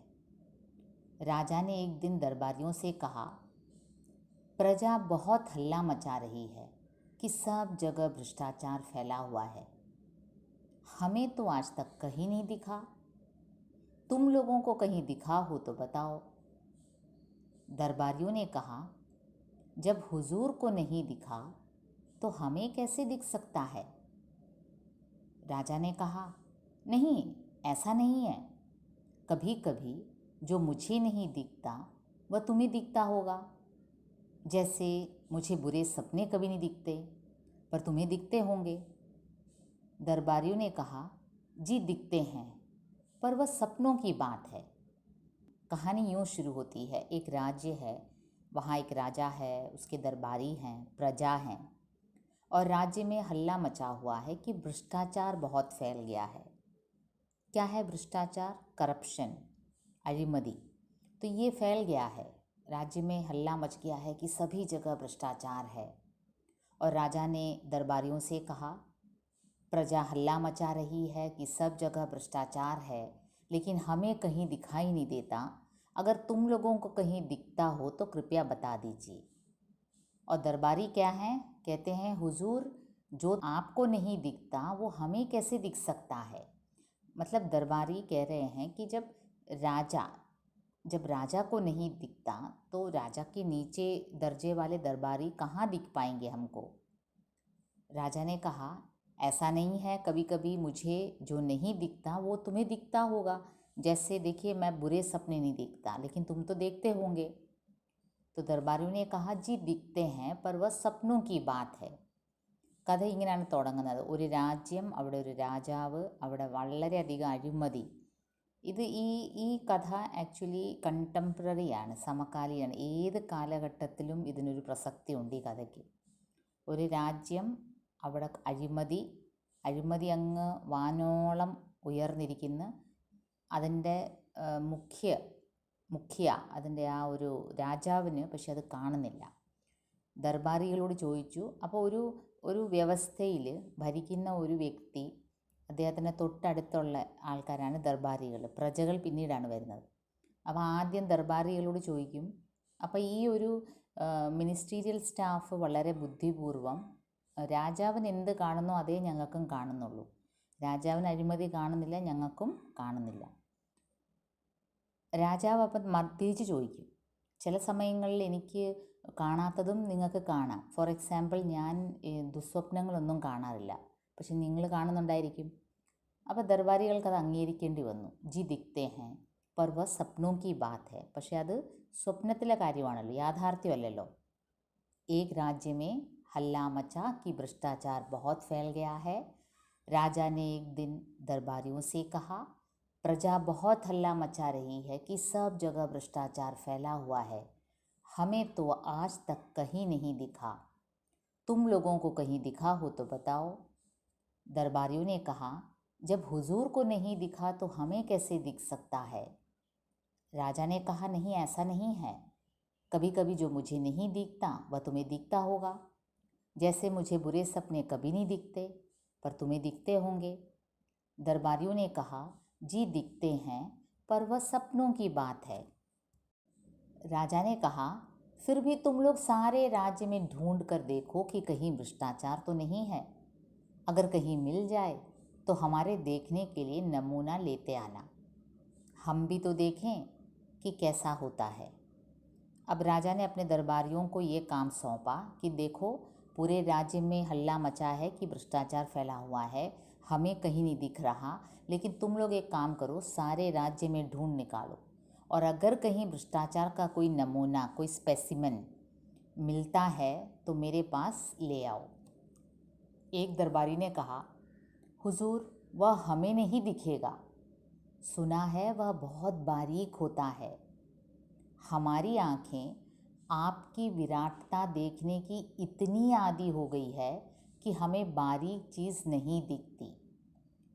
हमें भ्रष्टाचार दिखा भी तो उसमें हमें आपकी ही छवि दिखेगी, क्योंकि हमारी आँखों में तो आपकी ही सूरत बसी है. अब देखिए, दरबारियों में से एक दरबारी ने बड़ी कुशलतापूर्वक एक बात कही, हुजूर, अगर कहीं भ्रष्टाचार है भी तो हमें दिखेगा नहीं, क्योंकि वह बहुत बारीक है. बारीक मतलब एकदम महीन, माइन्यूट, एकदम छोटा है, दिखता नहीं है. हमारी आँखें क्या है, आपकी विराटता देखने की आदत है हमारी आँखों को. आप इतने विराट हैं, इतने महान दिल हैं. आपकी महानता, विराटता देख देख कर हमें ये छोटी छोटी बारीक चीज़ें नहीं दिखती हुजूर. और अगर हमें भ्रष्टाचार दिखा भी तो उसमें हमें आपकी ही छवि दिखेगी. और अगर संयोगवश हमने भ्रष्टाचार को देख भी लिया, वैसे वो हमें दिखेगी नहीं, बहुत छोटी है. हमें तो आपकी विराटता देखने की आदत है. और अगर कहीं दिख भी गई तो उसमें हमें आपकी ही छवि दिखी. कैसे, देखो कैसे चापलूसी करता है, कैसे मतलब कि उसे फुसला रहा है राजा को. हमारी आँखें तो हमारी आँखों में तो आपकी ही सूरत बसी है, बस और कोई चीज़ हमें दिखता ही नहीं. आपकी विराटता दिखती है, आपकी महानता दिखती है, और इसलिए आपकी विराटता देख देख कर हमारी आँखें महीन चीज़ें देखती ही नहीं, दिखती भी नहीं हमें. और अगर संयोगवश कहीं दिख भी गया तो उसमें हमें आपकी ही छवि दिखेगी. വളരെ ബുദ്ധിപൂർവം രാജസദസ്സിലുള്ള ഒരു വ്യക്തി ഇങ്ങനെ ഒരു അഭിപ്രായം പറയും. ഞങ്ങളുടെ കണ്ണുകൾ അങ്ങയുടെ രാജാവിൻ്റെ വിശാലത കണ്ട് കണ്ട്, വലിയ വിശാല മനസ്സത കണ്ട് കണ്ട് ഞങ്ങൾക്ക് ഈ കുഞ്ഞു കാര്യങ്ങളൊന്നും ഞങ്ങളുടെ കണ്ണിൽ പെടാറേയില്ല ഇപ്പം. അഥവാ പെട്ടാൽ തന്നെ ഞങ്ങൾക്കതിൽ അങ്ങയുടെ രൂപമാണ് കാണാൻ പറ്റുന്നത്. മാക്സിമം ഈ ഭരിക്കുന്ന രാജാവിനെ വഴിതെറ്റിക്കാൻ വേണ്ടി വളരെ ബുദ്ധിപൂർവ്വം ഒരു ദർബാരി ഈ ഉത്തരം പറയും. രാജാവ് എന്താണ് ഉത്തരവിട്ടത്? ഢൂണ്ട് നിക്കാളോ, രാജ്യത്ത് എവിടെങ്കിലും ഭ്രഷ്ടാചാർ ഉണ്ടെങ്കിൽ അതിനെ കണ്ടുപിടിച്ചുകൊണ്ട് വരൂ, എനിക്കൊന്ന് കാണണം. ഒരു സ്പെസിമെൻ കൊണ്ടുവരൂ, ഒരു നമൂന ലേത്തെ ആന. ഹം ഭി തോ ദേഖേം കേസാ ഹോത്താ ഹെ. അതിന് ബുദ്ധിമുട്ടുള്ള കാര്യമാണ്. അഴിമതി തേടി എത്തുകയാണെങ്കിൽ എല്ലാവരും പിടിക്കപ്പെടും. അതുകൊണ്ട് വളരെ ബുദ്ധിപൂർവ്വം ദർബാറി പറയും, ഹുസൂർ, ഹുസൂർ എന്ന് വെച്ചാൽ രാജാവേ, അങ്ങയുടെ ഈ ഒരു വിശാലത കണ്ട് കണ്ട് ഞങ്ങളുടെ കണ്ണുകൾ ഈ ചെറിയ കുഞ്ഞു കുഞ്ഞു കാര്യങ്ങളൊന്നും ഞങ്ങളുടെ കണ്ണുകളിൽ പെടാറേയില്ല. ഞങ്ങൾക്ക് അങ്ങനെ ഒരു ശീലമില്ല. അഥവാ എങ്ങാനും ഞങ്ങളുടെ കണ്ണിൽ പെട്ടാൽ തന്നെ ഉസ്മേ ഹമേ ആപ്കി ഹി ഛവി ദിഖേഗി, ക്യോങ്കി ഹമാരി ആँखों में आपकी ही सूरत बसी है. राजा ने कहा, फिर भी तुम लोग सारे राज्य में ढूंढ कर देखो कि कहीं भ्रष्टाचार तो नहीं है। अगर कहीं मिल जाए तो हमारे देखने के लिए नमूना लेते आना, हम भी तो देखें कि कैसा होता है। एक दरबारी ने कहा, हुजूर वह हमें नहीं दिखेगा, सुना है वह बहुत बारीक होता है। हमारी आँखें आपकी विराटता देखने की इतनी आदी हो गई हैं कि हमें बारीक चीज़ नहीं दिखती। हमें भ्रष्टाचार दिखा भी तो उसमें हमें आपकी ही छवि दिखेगी, क्योंकि हमारी आँखों में तो आपकी ही सूरत बसी है। पर अपने राज्य में एक जाति रहती है जिसे विशेषज्ञ कहते हैं। इस जाति के पास कुछ ऐसा अंजन होता है कि उसे आँखों में आंच कर वे बारीक से बारीक चीज़ भी देख लेते हैं। मेरा निवेदन है कि इन विशेषज्ञों को ही हुजूर भ्रष्टाचार ढूंढने का काम സौंपे. അപ്പോൾ ഒരു ഐഡിയ ഉണ്ട്, ഞങ്ങളുടെ കണ്ണുകൾ അങ്ങയുടെ വിശാലത കണ്ട് കണ്ട് ശീലിച്ചിരിക്കുകയാണ്. हमें आपकी महानता के सिवा हमारी आंखों में कुछ नहीं दिखता हुजूर. लेकिन हमारे राज्य में एक जाति है, एक विशेषज्ञ जाति, एक स्पेशलिस्ट हैं. उनका क्या है, उनके पास एक ऐसा काजल है, एक अंजन है जो वे आँखों में लगाते हैं और उन्हें बारीक से बारीक चीज़ भी दिख जाती है. इसलिए हुजूर हमारा निवेदन है कि इन विशेषज्ञों को ही आप भ्रष्टाचार ढूंढने का काम सौंपें. ഞങ്ങൾക്ക് അങ്ങയുടെ വിശാലത മാത്രമേ കാണത്തുള്ളൂ, അങ്ങയുടെ മഹാനത മാത്രമേ ഞങ്ങളുടെ കണ്ണുകളിൽ പെടത്തുള്ളൂ. ഞങ്ങളുടെ കണ്ണുകൾക്ക് അതാണ് ശീലം. പക്ഷേ ഈ നമ്മുടെ രാജ്യത്ത് ഒരു സ്പെഷ്യലിസ്റ്റ് കാറ്റഗറി ആൾക്കാരുണ്ട്. അവരുടെ കയ്യിൽ ഒരു പ്രത്യേക തരത്തിലുള്ള കൺമഷിയുണ്ട്. അത് കണ്ണിൽ അങ്ങോട്ട് ഇട്ടാൽ തന്നെ മൈന്യൂട്ട് കാര്യങ്ങൾ വരെ അവർ കണ്ടുപിടിക്കും. तो इसलिए क्या है आइडिया, अपने राज्य में एक जाति रहती है जिसे विशेषज्ञ कहते हैं. इस जाति के पास कुछ ऐसा अंजन होता है कि उसे आँखों में आंच कर वे बारीक से बारीक चीज़ भी देख लेते हैं. बारीक मीन्स माइन्यूट. मेरा निवेदन है कि इन विशेषज्ञों को ही हुजूर भ्रष्टाचार ढूंढने का काम सौंपे.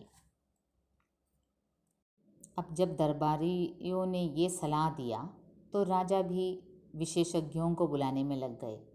राजा ने विशेषज्ञ जाति के 5 आदमी बुलाए और कहा, सुना है हमारे राज्य में भ्रष्टाचार है, पर वह कहाँ है यह पता नहीं चलता.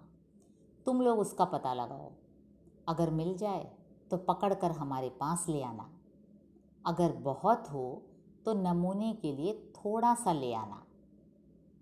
विशेषज्ञों ने उसी दिन से छानबीन शुरू कर दी.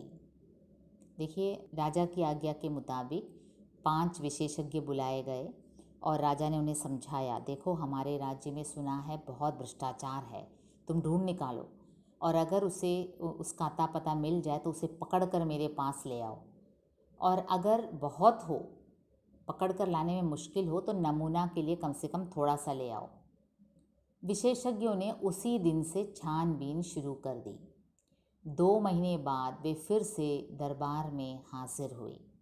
അപ്പോൾ രാജാവ് 5 സ്പെഷ്യലിസ്റ്റുകളെ ഏൽപ്പിക്കും.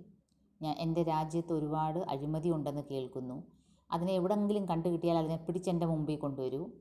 അതല്ല, ഒരുപാടുണ്ട്, കൊണ്ടുവരാൻ ബുദ്ധിമുട്ടാണെങ്കിൽ ഒരു സ്പെസിമനായിട്ട് കുറച്ചെങ്കിലും കൊണ്ടുവന്ന് കാണിക്കൂ. അന്ന് തൊട്ട് വിശേഷജ്ഞർ ആ രാജ്യം മുഴുവനും छानबीन शुरू कर दी. छानबीन करना अழிച്ച് പറക്കുക. 2 महीने बाद वे फिर से दरबार में हाजिर हुए. राजा ने पूछा, विशेषज्ञों तुम्हारी जांच पूरी हो गई? जी सरकार. क्या तुम्हें भ्रष्टाचार मिला? जी बहुत सा मिला. राजा ने हाथ बढ़ाया, लाओ मुझे बताओ, देखूं कैसा होता है. अब देखो, ये राजा सोच रहा है ये भ्रष्टाचार ऐसा कुछ स्थूल वस्तु है जिसे हाथ से छुआ जा सकता है, पकड़ा जा सकता है. देखिए, ये जो हाई पोजीशन में जो नेता बैठा है, राजा बैठा है, वो इतना अक्ल का मारा है कि उसने भ्रष्टाचार को क्या समझ रखा है. ये अक्सर कई बार होता है, जो बहुत ही बड़े पोजीशन में है उसे ही चीज़ों का सही तरीका नहीं मालूम है कि क्या क्या है, तब प्रजा और उस देश की हालत क्या होगी। यही परसाई जी यहाँ दिखाना चाहते हैं। राजा ने विशेषज्ञ जाति के 5 आदमी बुलाए और कहा, सुना है हमारे राज्य में भ्रष्टाचार है, पर वह कहाँ है यह पता नहीं चलता। तुम लोग उसका पता लगाओ, अगर मिल जाए तो पकड़कर हमारे पास ले आना, अगर बहुत हो तो नमूने के लिए थोड़ा सा ले आना। विशेषज्ञों ने उसी दिन से छानबीन शुरू कर दी। 2 महीने बाद वे फिर से दरबार में हाजिर हुए। राजा ने पूछा, विशेषज्ञों, तुम्हारी जांच पूरी हो गई? जी सरकार। क्या तुम्हें भ्रष्टाचार मिला? जी बहुत सारा मिला। राजा ने हाथ बढ़ाया, लाओ मुझे बताओ, देखूं कैसा होता है। तो कितने विशेषज्ञों को काम सौंपा था? राजा ने 5 विशेषज्ञों को सौंपा और उन्होंने कितना टाइम लगाया? 2 महीना लगाया। 2 महीने के बाद वे वापस आए, अपने छानबीन पूरी की और उन्होंने बताया कि बहुत सा भ्रष्टाचार मिला। और राजा हाथ बढ़ा रहे हैं, देखो लाओ मुझे बताओ, देखूं कैसे होता है। इस पर विशेषज्ञों ने कहा, हुजूर, वह हाथ की पकड़ में नहीं आता, वह स्थूल नहीं सूक्ष्म है, अगोचर है, पर वह सर्वत्र व्याप्त है। उसे देखा नहीं जा सकता, अनुभव किया जा सकता है। तो विशेषज्ञों ने कहा, हुजूर, उसे हाथ में पकड़ा नहीं जा सकता क्योंकि वह स्थूल वस्तु नहीं है, वह काफ़ी सूक्ष्म है, अगोचर है, जिसे देखा नहीं जा सकता, पर वह सर्वत्र व्याप्त है। उसे देखा नहीं जा सकता, അനുഭവം किया जा सकता है. അഴിമതി എന്ന് പറഞ്ഞൊരു സംഭവം സ്ഥൂലമായിട്ട് നമുക്ക് കാണാൻ പറ്റുന്നൊരു സാധനമല്ല, തൊടാൻ പറ്റുന്ന സാധനമല്ല, പക്ഷേ ഫീൽ ചെയ്യും. നമ്മളൊരു ഓഫീസിൽ ചെന്ന് കൈക്കൂലി ചോദിക്കുമ്പം അത് അഴിമതിയാണ്, അത് നമുക്ക് ഫീൽ ചെയ്യാം അഴിമതി ഉണ്ടെന്ന്. ഒരു ടെൻഡർ വിളിച്ച് അതിൽ കള്ളത്തരം കാണിക്കുമ്പോൾ അതിൽ അഴിമതി ഉണ്ട്, പക്ഷേ എവിടെയാ എന്തുവാന്ന് ആർക്കും അറിയില്ല. राजा सोच में पड़ गए, बोले, विशेषज्ञों, तुम कहते हो कि वह सूक्ष्म है, अगोचर है और सर्वव्यापी है, ये गुण तो ईश्वर के हैं, तो क्या भ्रष्टाचार ईश्वर है? देखो कैसे लेखक व्यंग्य करता है कि ये अഴിമതി, ये भ्रष्टाचार जो है ईश्वरीय गुणों से युक्त है, क्योंकि ईश्वर ही तो ऐसा है जो सूक्ष्म है, अगोचर है, जिसका कोई रंग रूप नहीं है, सर्वव्यापी है, लेकिन सभी को फील किया जा सकता है ईश्वर का प्रेजेंस, लेकिन दिखने में कहीं नहीं है. राजा सोच में पड़ गए, बोले, विशेषज्ञों, तुम कहते हो कि वह सूक्ष्म है, अगोचर है, सर्वव्यापी है, ये गुण तो ईश्वर के हैं, तो क्या भ्रष्टाचार ईश्वर है? विशेषज्ञों ने कहा, हाँ महाराज, अब भ्रष्टाचार ईश्वर हो गया है. एक दरबारी ने पूछा, पर वह है कहाँ, कैसे अनुभव होता है? अब विशेषज्ञों ने कहा, महाराज, आजकल ये जो भ्रष्टाचार जो है ईश्वरीय समान हो गया है, ईश्वर के समान हो गया है. एक दरबारी ने कहा, कहाँ है, कैसे अनुभव होता है? विशेषज्ञों ने जवाब दिया, वह सर्वत्र है, वह इस भवन में है, वह महाराज के सिंहासन में है. अरे कहाँ क्या, सभी जगह है, पूरी जगह व्याप्त है ईश्वर की तरह. वो इस राज दरबार में है, ज़्यादा क्या कहूँ, आपके सिंहासन में है, सिंहासन में है, कहकर राजा साहब उछल कर दूर खड़े हो गए. കേട്ടതും രാജാവ് ചാടി എണീറ്റു. ഈ ഒരു സിംഹാസനത്തിലും അഴിമതി ഉണ്ട് അന്ന് കേട്ടപ്പോൾ രാജാവ് അതിൽ നിന്ന് ചാടി എണീറ്റു.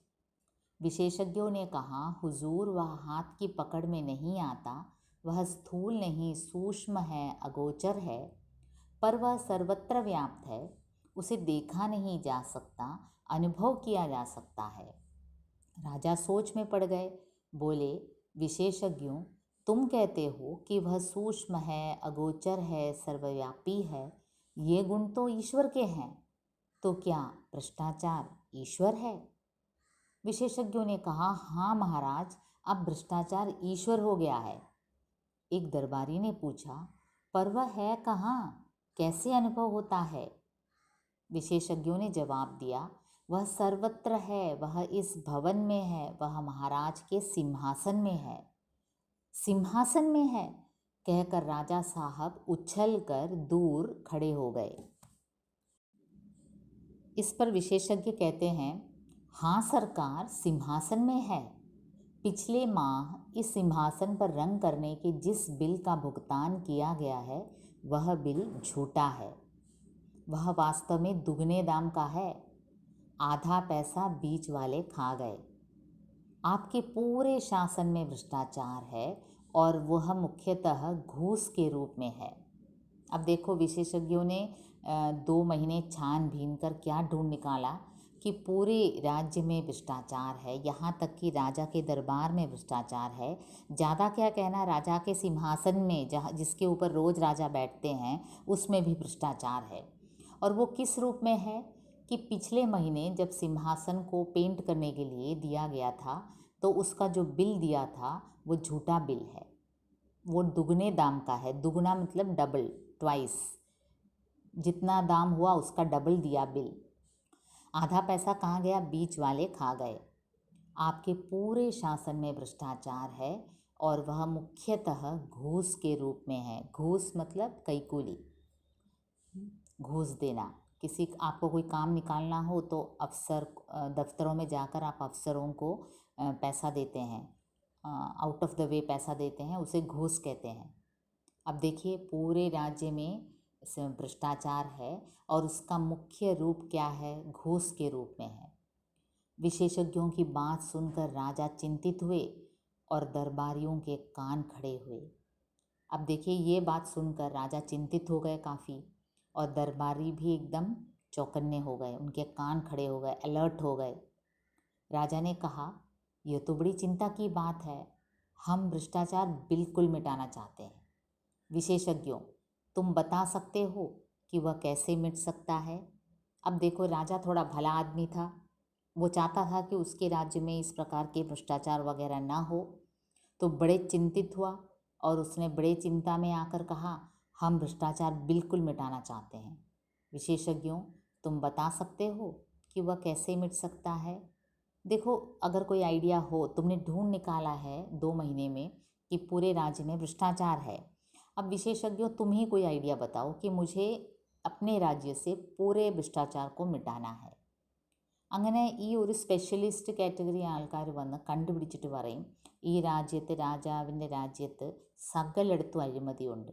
എന്തിനധികം പറയുന്നു, ആ സിംഹാസനം പെയിൻറ്റ് ചെയ്യാൻ കൊടുത്ത ആ ഒരു കർമ്മത്തിൽ പോലും അഴിമതിയുണ്ട്. ആയ എമൗണ്ടിൽ നിന്ന് ഇരട്ടിയാണ് ബില്ല് തന്നിരിക്കുന്നത് രാജാവിന്. ഇത് കേട്ടിട്ട് രാജാവ് വളരെ കൺഫ്യൂഷനിലായി, വളരെ ടെൻസ്ഡായി. എന്നിട്ട് അദ്ദേഹം പറയും, हम ये भ्रष्टाचार बिल्कुल मिटाना चाहते हैं, तुम बता सकते हो कि वह कैसे मिट सकता है? विशेषज्ञों ने कहा, हाँ सरकार सिंहासन में है। पिछले माह इस सिंहासन पर रंग करने के लिए बिल का भुगतान किया गया है, वह बिल झूठा है। वह वास्तव में दुगने दाम का है। आधा पैसा बीच वाले खा गए। आपके पूरे शासन में भ्रष्टाचार है और वह मुख्यतः घूस के रूप में है। विशेषज्ञों की बात सुनकर राजा चिंतित हुए और दरबारियों के कान खड़े हुए। राजा ने कहा, यह तो बड़ी चिंता की बात है, हम भ्रष्टाचार बिल्कुल मिटाना चाहते हैं। विशेषज्ञों, तुम बता सकते हो कि वह कैसे मिट सकता है? विशेषज्ञों ने कहा, हाँ महाराज, हमने उसकी भी योजना तैयार की है। भ्रष्टाचार मिटाने के लिए महाराज को व्यवस्था में बहुत परिवर्तन करने होंगे। एक तो भ्रष्टाचार के मौके मिटाने होंगे, जैसे ठेका है तो ठेकेदार है, और ठेकेदार है तो अधिकारियों को घूस है। ठेका मिट जाए तो उसकी घूस मिट जाए। इसी तरह और बहुत सी चीज़ है। किन कारणों से आदमी घूस लेता है यह भी विचारणीय है। अब देखिए विशेषज्ञ, ये जो स्पेशलिस्ट कैटेगरी लोगों ने 2 महीना लेकर पूरे राज्य में छानबीन कर जो ढूंढ निकाला कि राज्य में भ्रष्टाचार है और वो मुख्य रूप से किस रूप में है, घूस के रूप में है। अब उनके पास इसका सोल्यूशन भी है। उन्होंने एक योजना भी तैयार की।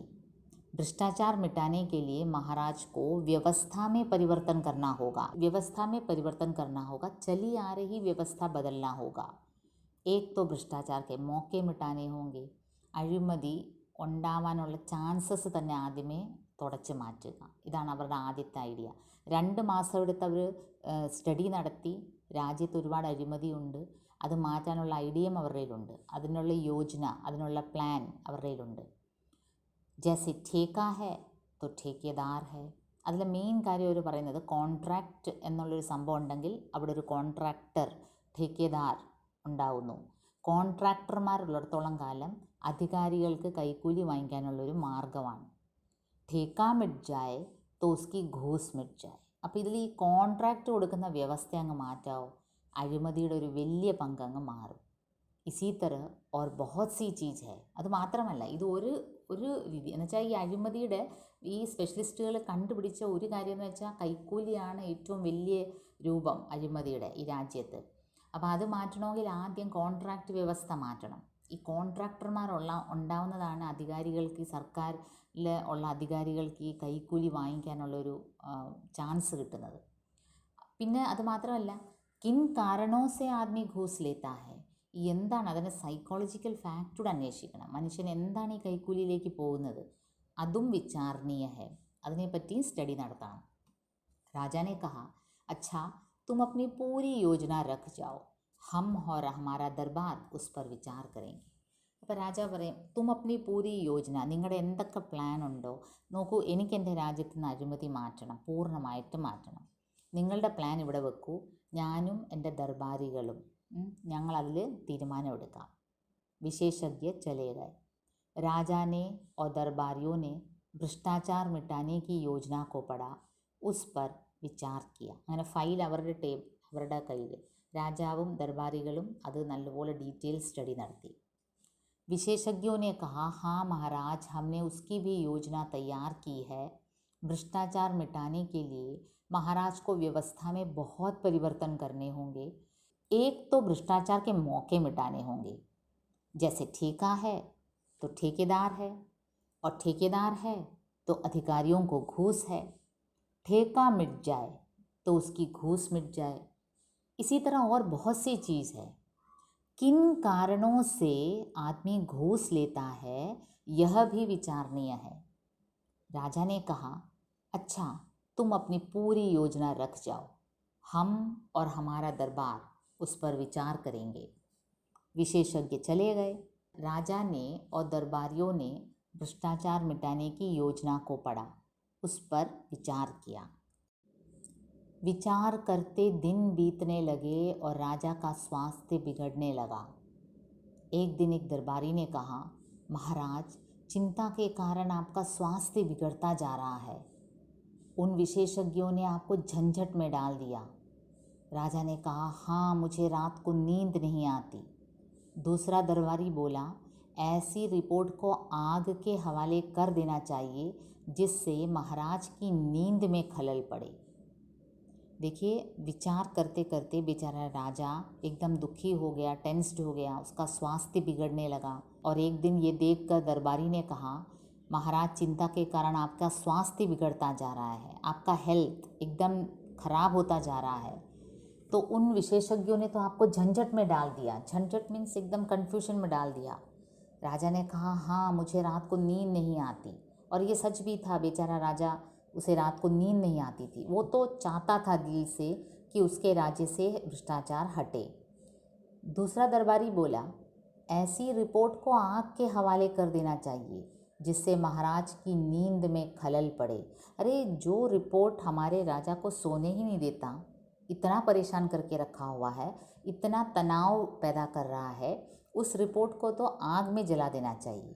ഇങ്ങനത്തെ ഒരു റിപ്പോർട്ട് ഈ വിശേഷജ്ഞരെ കൊടുത്തിട്ട് പോയി ഈ സ്പെഷ്യലിസ്റ്റുകൾ. നമ്മുടെ രാജാവിന് ഉറക്കം പോലും വരുന്നില്ല. അങ്ങനത്തെ ഒരു റിപ്പോർട്ടിനെ എന്താ ചെയ്യേണ്ടത്? എടുത്ത് തീയിൽ കത്തിച്ച് കളയാം. ഈ റിപ്പോർട്ട് പ്രാബല്യത്തിൽ വന്നാൽ വരുന്ന രീതിയിൽ ഈ ദർബാറികൾക്കൊന്നും അഴിമതി നടത്താൻ പറ്റില്ല. ഈ റിപ്പോർട്ട് പ്രാബല്യത്തിൽ വന്നാൽ ഇതിൻ്റെ മുകളിൽ കറക്റ്റായിട്ട് നടപടിയെടുത്താൽ രാജ്യത്തിൽ നിന്ന് അഴിമതി പോവും. അത് ഇവരെ എല്ലാവരെയും ബാധിക്കും. അതുകൊണ്ട് വളരെ ബുദ്ധിപൂർവ്വം ഇവർ രാജാവിനെ സൂചിപ്പിക്കാൻ വേണ്ടി രാജാവിൻ്റെ ഹെൽത്തിനെ പറ്റി, രാജാവിന് ഉറക്കം വരുന്നില്ല എന്നൊക്കെ പറഞ്ഞ് ഈ റിപ്പോർട്ട് കത്തിക്കണമെന്നുള്ളൊരു തീരുമാനത്തിൽ എത്തും. राजा ने कहा, पर करें क्या? तुम लोगों ने भी भ्रष्टाचार मिटाने की योजना का अध्ययन किया है. तुम्हारा क्या मत है? क्या उसे काम में लाना चाहिए? അപ്പോൾ രാജ പറയും, പക്ഷേ എന്ത് ചെയ്യാനാണ്, നിങ്ങളും വായിച്ചതല്ലേ ഈ യോജന, നിങ്ങൾ പറയൂ, നിങ്ങൾക്ക് വേറെ ഐഡിയ വല്ലതും ഉണ്ടോ? विचार करते दिन बीतने लगे और राजा का स्वास्थ्य बिगड़ने लगा। एक दिन एक दरबारी ने कहा, महाराज, चिंता के कारण आपका स्वास्थ्य बिगड़ता जा रहा है। उन विशेषज्ञों ने आपको झंझट में डाल दिया। राजा ने कहा, हाँ, मुझे रात को नींद नहीं आती। दूसरा दरबारी बोला, ऐसी रिपोर्ट को आग के हवाले कर देना चाहिए जिससे महाराज की नींद में खलल पड़े। राजा ने कहा, पर करें क्या? तुम लोगों ने भी भ्रष्टाचार मिटाने की योजना का अध्ययन किया है, तुम्हारा क्या मत है? क्या उसे काम में लाना चाहिए? दरबारियों ने कहा, महाराज, वह योजना क्या है, एक मुसीबत है। उसके अनुसार कितने उलटफेर करने पड़ेंगे, कितनी परेशानी होगी, सारी व्यवस्था उलट पलट हो जाएगी। जो चला आ रहा है उसे बदलने से नई नई कठिनाइयाँ पैदा हो सकती हैं। हमें तो कोई ऐसी तरकीब चाहिए जिससे बिना कुछ उलटफेर किए भ्रष्टाचार मिट जाए। अब देखियो, दरबारियों ने अपने दिल की बात कही कि राजा कि हे महाराज, ये योजना क्या है, ये तो एक आफत है, एक मुसीबत है। इतना उलटफेर करेंगे, चली आ रही एक व्यवस्था है, उसे बदलने की कोशिश करेंगे तो कितनी परेशानी होगी, सारी व्यवस्था उलट पुलट हो जाएगी। जो चला आ रहा है आप उसे बदलेंगे तो कई कठिनाइयाँ पैदा होंगी, तो कई कठिनाइयाँ, नई नई कठिनाइयाँ पैदा होंगी। हमें तो बस एक ऐसा तरकीब चाहिए, एक ऐसा आइडिया चाहिए जिससे बिना कुछ उलटफेर किए भ्रष्टाचार मिट जाए। देखिए, वो राजा के पास, यद्यपि राजा चाहता है कि भ्रष्टाचार हट जाए, लेकिन उससे जो जुड़े हुए लोग हैं, जिन्हें इस भ्रष्टाचार से फ़ायदा होता है, वो कभी नहीं चाहते कि व्यवस्था में बदलाव आए। तो इसलिए वो क्या कहते हैं, राजा को उपदेश देते हैं कि अगर आप पूरी व्यवस्था में उलटफेर करेंगे तो और नई नई कठिनाइयाँ पैदा होंगी। ഇപ്പം നടന്നുകൊണ്ടിരിക്കുന്ന ഒരു സിസ്റ്റം ഉണ്ടല്ലോ, ഈ സിസ്റ്റം മാറ്റുകയാണെങ്കിൽ മഹാരാജാവെ വേറെ പുതിയ പുതിയ പ്രശ്നങ്ങൾ, പുതിയ നൈ നൈ കഠിനായിയ തല പൊക്കിക്കൊണ്ട് വരും. അതുകൊണ്ട് നമുക്കിതല്ല വേണ്ടത്. നമുക്കിങ്ങനെ ഇത്രയും ടെൻസ്ഡ് ആയിട്ടുള്ളൊരു കാര്യമല്ല, നമുക്ക് ഉലട്ട്ഫെയർ ഒന്നും വേണ്ട. നമുക്ക് നടക്കുന്ന വ്യവസ്ഥ അതുപോലെ ഇങ്ങനെ നടക്കണം, എന്നാലേ അവർക്ക് അതിനുള്ളൊരു പങ്ക് കിട്ടിക്കൊണ്ടിരിക്കത്തുള്ളൂ. അതുകൊണ്ട് അവരെന്താ പറയുന്നത്, ഹമേ ഏക് ऐसी तरकीब चाहिए, നമുക്ക് എന്തൊരു ഐഡിയ വേണം, ഉലട്ട്ഫെയർ ഒന്നും ഇല്ലാതെ, ഈ ഒരു നടന്നുകൊണ്ടിരിക്കുന്ന ഒരു സിസ്റ്റം മാറ്റാതെ തന്നെ അഴിമതി മാറ്റാനുള്ള ഏതെങ്കിലും ഒരു ഐഡിയ നമുക്ക് കണ്ടെത്തണം. राजा साहब बोले, मैं भी यही चाहता हूँ, पर यह हो कैसे? हमारे प्रपितामह को तो जादू आता था, हमें वह भी नहीं आता. तुम लोग ही कोई उपाय खोजो. അപ്പോൾ എൻ്റെ പൂർവികർക്കായിരുന്നെങ്കിൽ ഈ മാജിക് അറിയാമായിരുന്നു, അറ്റ്ലീസ്റ്റ് അവരത് യൂസ് ചെയ്യുമായിരുന്നു. എനിക്കാണെങ്കിൽ അതുപോലും അറിഞ്ഞുകൂടാ. അതുകൊണ്ട് തും ലോഗ് ഹി कोई उपाय खोजो, നിങ്ങൾ തന്നെ ഏതെങ്കിലും ഒരു ഐഡിയ കണ്ടുപിടിക്കുക. दरबारियों ने कहा, महाराज, वह योजना क्या है, एक मुसीबत है. उसके अनुसार कितने उलटफेर करने पड़ेंगे, कितनी परेशानी होगी, सारी व्यवस्था उलट पलट हो जाएगी. जो चला आ रहा है उसे बदलने से नई नई कठिनाइयाँ पैदा हो सकती हैं. हमें तो कोई ऐसी तरकीब चाहिए जिससे बिना कुछ उलटफेर किए भ्रष्टाचार मिट जाए. राजा साहब बोले, मैं भी यही चाहता हूँ, पर यह हो कैसे? हमारे प्रपितामह को तो जादू आता था, हमें वह भी नहीं आता. तुम लोग ही कोई उपाय खोजो. तो देखिए, राज्य में भ्रष्टाचार फैला हुआ है और राजा चाहता है कि भ्रष्टाचार को मिटाया जाए, लेकिन व्यवस्था में परिवर्तन करना कोई नहीं चाहता. उससे कई लोगों को दिक्कत हो सकती है. चली आ रही व्यवस्था में उलटफेर करने से ही भ्रष्टाचार मिट सकता है. लेकिन देखिए, ये चतुर दरबारी एक आइडिया लेकर आए. एक दिन दरबारियों ने राजा के सामने एक साधु को पेश किया और कहा, महाराज, एक कंदरा में तपस्या करते हुए इस महान साधक को हम ले आए हैं. इन्होंने सदाचार का तावीज़ बनाया है. वह मंत्रों से सिद्ध है और उसके बांधने से आदमी एकदम सदाचारी हो जाता है. क्या आइडिया लेकर आए दरबारी. एक साधु को पेश किया राजा के सामने दरबार में और कहा कि एक गुफा में एक कंदरा में बैठकर तपस्या कर रहे थे ये महान साधक, और इन्होंने क्या किया है, सदाचार का तावीज़ बनाया है। तावीज़ आपको पता है, जो मंत्र वगैरह फूंक कर हम पहनते हैं। देखिए ये ऐसा होता है तावीज़। वैसे पुराने ज़माने में तावीज़ एकदम सिंपल सा होता था, लेकिन अभी देखो कितने कितने स्टाइल के वैराइटीज़ के तावीज़ मिलते हैं। और ये सन्यासी जो है, ये जो साधु है, घोर तपस्या करने वाला है। और महाराज, इन्होंने मंत्रों से सिद्ध एक ऐसे तावीज़ को बनाया है जिसके बांधने से ही आदमी सदाचारी हो जाता है। देखिए ये क्या व्यंग है हरिशंकर परसाई जी का। सदाचार क्या है?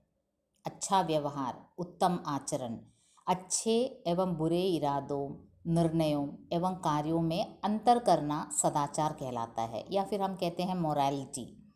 हिंदी में मोरालिटी के लिए नैतिकता शब्द का भी प्रयोग किया जाता है, किंतु सदाचार इसके लिए अधिक उपयुक्त शब्द है। इन शॉर्ट, सदाचार का मतलब है अच्छा आचरण और व्यवहार। और दरबारी देखो क्या उपाय लेकर आए हैं। एक ऐसे साधु को लेकर राजा के सामने पेश हुए हैं जिन्होंने एक ऐसे तावीज़ को बनाया है कि ये तावीज़ मंत्रों से सिद्ध है, और इसे बांधने से ही आदमी सदाचारी हो जाता है। साधु ने अपने झोले में से एक तावीज़ निकालकर राजा को दिया। राजा ने उसे देखा, बोले, हे साधु, इस तावीज़ के विषय में मुझे विस्तार से बताओ। इससे आदमी सदाचारी कैसे हो जाता है? अब राजा भी एकदम आश्चर्यचकित हो गए, प्रभावित हुए, और उन्होंने उस साधु से कहा, देखो तुम इसे विस्तार पूर्वक मुझे समझाओ कि ये तावीज़ काम कैसे करता है. എങ്ങനെയാണ് ഈ താവീസ്, ഈ തകിട്, താവീസ് എന്ന് വെച്ചാൽ തകിട് നമ്മൾ പടങ്ങൾ കണ്ട് നേരത്തെ, തകിട് മന്ത്രങ്ങൾ ഒക്കെ ജപിച്ച് കെട്ടിയ തകിടാണ്. ഈ തകിട് കെട്ടിയാൽ തന്നെ ഒരു വ്യക്തി സദാചാരിയാകും, ഒരു വ്യക്തിയുടെ മോറൽ വാല്യൂസ് ഇമ്പ്രൂവ് ആവും. അപ്പോൾ അങ്ങനത്തെ ഒരു തകിട് ഉണ്ടാക്കിയ ഒരു സാധുവിനെയും കൊണ്ട് ഈ കൊട്ടാരത്തിലുള്ളവർ, ഈ രാജസദസ്സിലുള്ളവർ രാജാവിൻ്റെ മുമ്പിൽ പ്രത്യക്ഷപ്പെട്ടു. അവർക്കപ്പോൾ നടന്നുകൊണ്ടിരിക്കുന്ന ആ ഒരു സിസ്റ്റം മാറ്റാൻ ഒട്ടും ആഗ്രഹമില്ല. കാരണം അവരെല്ലാം അതിൽ പങ്ക് പറ്റുന്നവരാണ്. അഴിമതിയുടെ ഒരു പങ്ക് മോളേക്കിടയിൽ നിന്ന് ഇങ്ങോട്ട് എല്ലാവരും പറ്റുന്നവരാണ്. അപ്പോൾ ആ വിശേഷജ്ഞ സ്പെഷ്യലിസ്റ്റുകൾ പറഞ്ഞ യോജന, അവരുടെ ആ ഫയലിലുണ്ടായിരുന്ന തീരുമാനം കറക്റ്റായിരുന്നു. ഈ സിസ്റ്റം തന്നെ മാറ്റിപ്പൊളിക്കണം, കോൺട്രാക്റ്റ് എന്നുള്ളൊരു സംഭവം മാറ്റണം, ഈ കൈക്കൂലി എന്തിനാണ് ആൾക്കാർ മേടിക്കുന്നത് എന്നുള്ള സ്റ്റഡി നടത്തണം. പക്ഷേ ആ അടിസ്ഥാനപരമായ ആ മാറ്റങ്ങളൊന്നും ഈ ചെയ്യാതെ ഇവരെന്തൊരു ഐഡിയ ആയിട്ട് വരും? ഒരു സന്യാസിയെ കൊണ്ടുവരും രാജാവിൻ്റെ മുമ്പിൽ. एक दिन दरबारियों ने राजा के सामने एक साधु को पेश किया और कहा, महाराज, एक कंदरा में तपस्या करते हुए इस महान साधक को हम ले आए हैं. इन्होंने सदाचार का तावीज़ बनाया है. वह मंत्रों से सिद्ध है और उसके बांधने से आदमी एकदम सदाचारी हो जाता है. साधु ने अपने झोले में से एक तावीज़ निकाल कर राजा को दिया. राजा ने उसे देखा, बोले, हे साधु, इस तावीज़ के विषय में मुझे विस्तार से बताओ. इससे आदमी सदाचारी कैसे हो जाता है? साधु ने समझाया, महाराज, भ्रष्टाचार और सदाचार मनुष्य की आत्मा में होता है, बाहर से नहीं आता.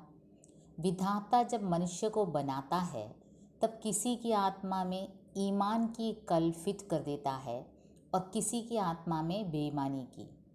इस कल में से ईमान या बेईमानी के स्वर निकलते हैं जिन्हें आत्मा की पुकार कहते हैं. आत्मा की पुकार के अनुसार आदमी काम करता है. प्रश्न यह है कि जिनकी आत्मा से बेईमानी के स्वर निकलते हैं उन्हें दबाकर ईमान के स्वर कैसे निकाले जाएं. मैं कई वर्षों से इसी के चिंतन में लगा हूँ. अभी मैंने यह सदाचार का तावीज़ बनाया है. जिस आदमी की भुजा पर यह बंधा होगा वह सदाचारी हो जाएगा. अब देखिए साधु ने समझाना शुरू किया, महाराज, भ्रष्टाचार और सदाचार मतलब कि भ्रष्ट आचरण और अच्छा आचरण ये मनुष्य की आत्मा में होता है. कोई बाहर से नहीं आता।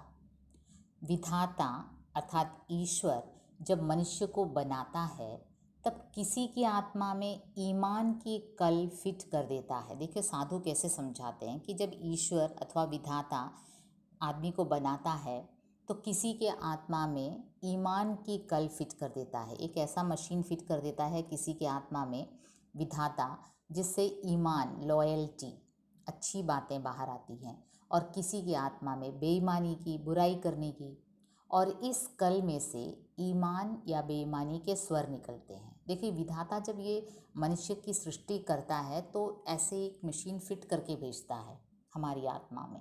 साधु यूँ समझाते हैं राजा को, और इसे साधु क्या कहते हैं? आत्मा की पुकार कहते हैं। और आदमी कैसे काम करता है? आत्मा की पुकार के अनुसार। अब प्रश्न यह है कि जिनकी आत्मा से बेईमानी के स्वर निकलते हैं उन्हें दबाकर ईमान के स्वर कैसे निकाले जाएं? मैं इस पर काफ़ी रिसर्च कर रहा था। मैंने इस पर काफ़ी रिसर्च किया। साधु कहते हैं मैंने काफ़ी शोध किया और मैं इस नतीजे में पहुंचा हूँ। मैं कई वर्षों से चिंतन में लगा हूँ और अब मैंने एक तावीज़ बनाया है। अब देखिए ये तावीज़ कैसे काम करता है। ये इसे भुजा पर बांध दो, आपके आस्तीन पर जो हाथ, जी हाँ, भुजा पर बांध दो और वो व्यक्ति अपने आप सदाचारी हो जाएगा। സാധു എന്താണ് ഐഡിയ പറയുന്നത്? ഞാൻ ഒരുപാട് നാൾ കൊണ്ട് ഈ നല്ല ആചരൺ, ബുറ ആചരൺ, ഇത് രണ്ടും മനുഷ്യൻ എന്താ ചെയ്യുന്നത്, എന്തുകൊണ്ട് ഇങ്ങനെ ചില ആൾക്കാർ കള്ളത്തരം കാണിക്കുന്നു, ചില ആൾക്കാർ നല്ല പ്രവൃത്തി ചെയ്യുന്നു, എന്താണ് ഇങ്ങനെ എന്ന് ഞാൻ ഒരുപാട് അന്വേഷിച്ചപ്പോഴാണ് ഇത് മനുഷ്യനെ ഈശ്വരൻ സൃഷ്ടിച്ചപ്പം തന്നെ ഓരോരുത്തരുടെ ആത്മാവിൽ തന്നെ ഇത് ഫിറ്റ് ചെയ്തിരിക്കുകയാണ്. ഇങ്ങനത്തെ ഒരു ഇങ്ങനത്തെ ഒരു മെഷീൻ. ചിലരുടെ ആത്മാവിൽ നിന്ന് നല്ലത് പ്രവൃത്തി ചെയ്യണം എന്നുള്ളൊരു ഉൾവിളി വരും. ചിലരുടെ ആത്മാവിൽ നിന്ന് ചീത്ത പ്രവൃത്തി ചെയ്യണം എന്നുള്ളൊരു ഉൾവിളി വരും. ഇതിനെ ആത്മാ കി പുകാർ, ആത്മാവിൻ്റെ ഉൾവിളി എന്നാണ് പറയുന്നത് എന്ന് സാധു പറഞ്ഞു കൊടുക്കുകയാണ് രാജാവിന്. അപ്പോൾ ഈ ആത്മാ കി പുകാർ അനുസരിച്ചാണ് മനുഷ്യൻ പ്രവർത്തിക്കുന്നത്. അപ്പം ഞാൻ ഒരുപാട് റിസർച്ച് നടത്തിയിട്ട് ഞാൻ കണ്ടെത്തിയത് ഈ ആത്മാവിൻ്റെ ഈ ഒരു സ്വരം എങ്ങനെ അതിനെ അമക്കിയിട്ട്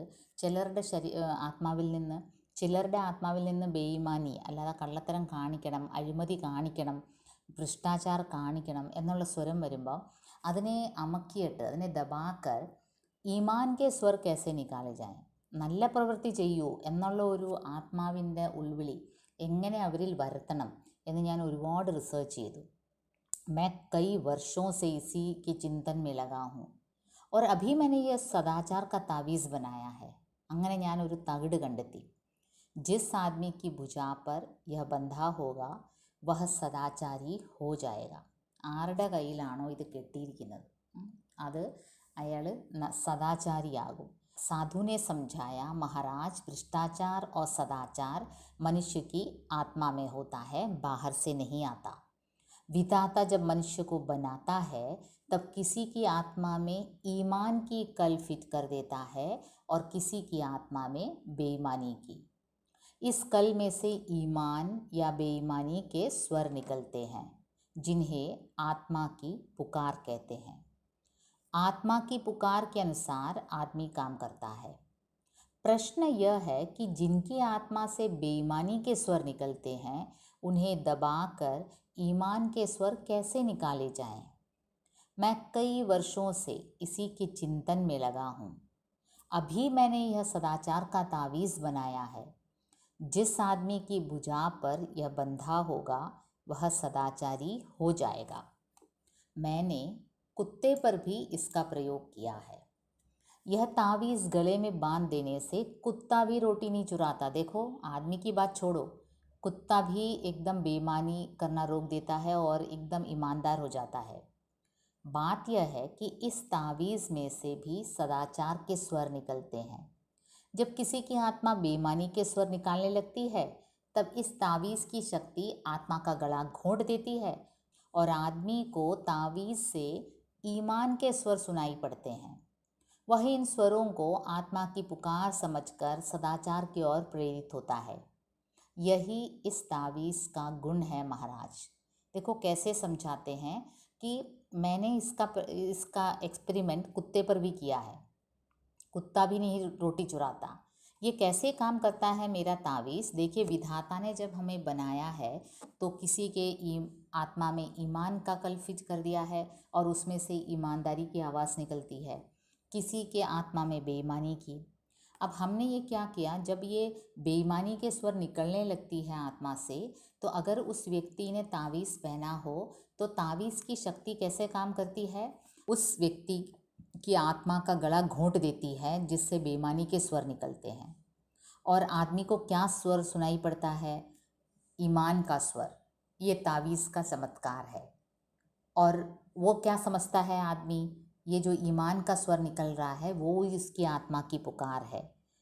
इस प्रकार इन स्वरों को, तावीज़ से निकले स्वर को आत्मा की पुकार समझकर आदमी क्या होता है? सदाचार की ओर प्रेरित होता है। देखिए, आदमी हमेशा अपने आत्मा की पुकार के अनुसार ही काम करता है और विधाता ने उन्हें सृष्टि करते समय ही किसी के आत्मा में ईमान फिट कर दिया, किसी के बेईमान।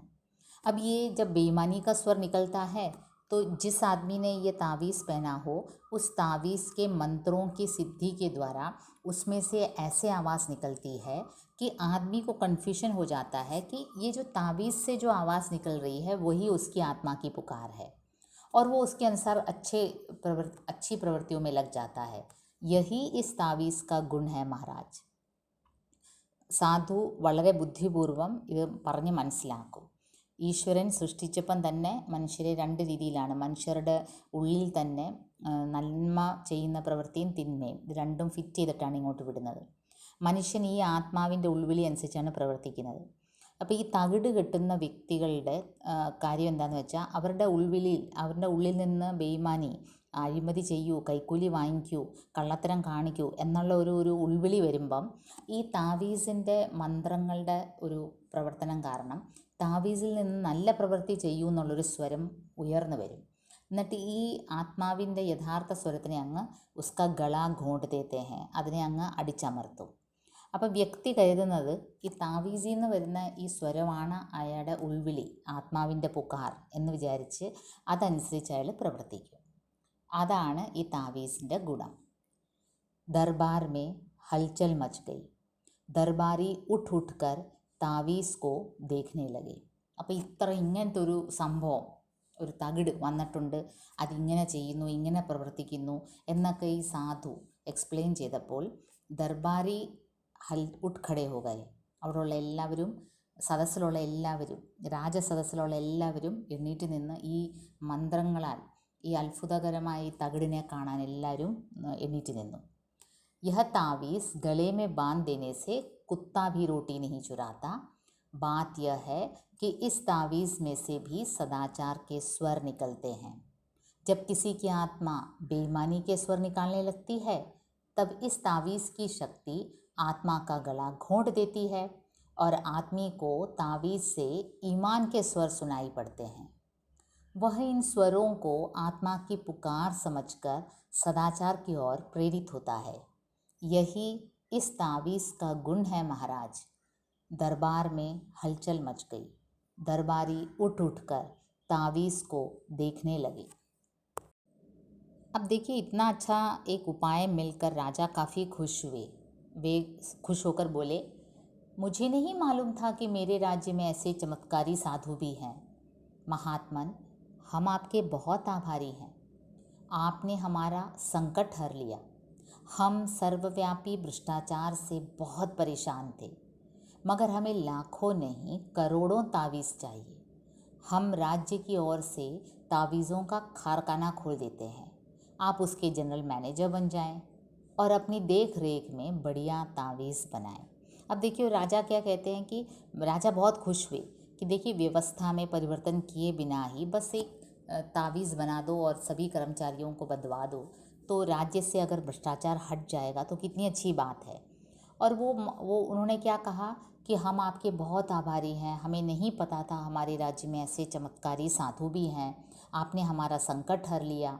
देखिए, हम इस सर्वव्यापी भ्रष्टाचार से बहुत परेशान थे, मगर हमें लाखों नहीं करोड़ों तावीज़ चाहिए. ലക്ഷങ്ങളല്ല, കോടിക്കണക്കിന് തകിടുകൾ വേണം.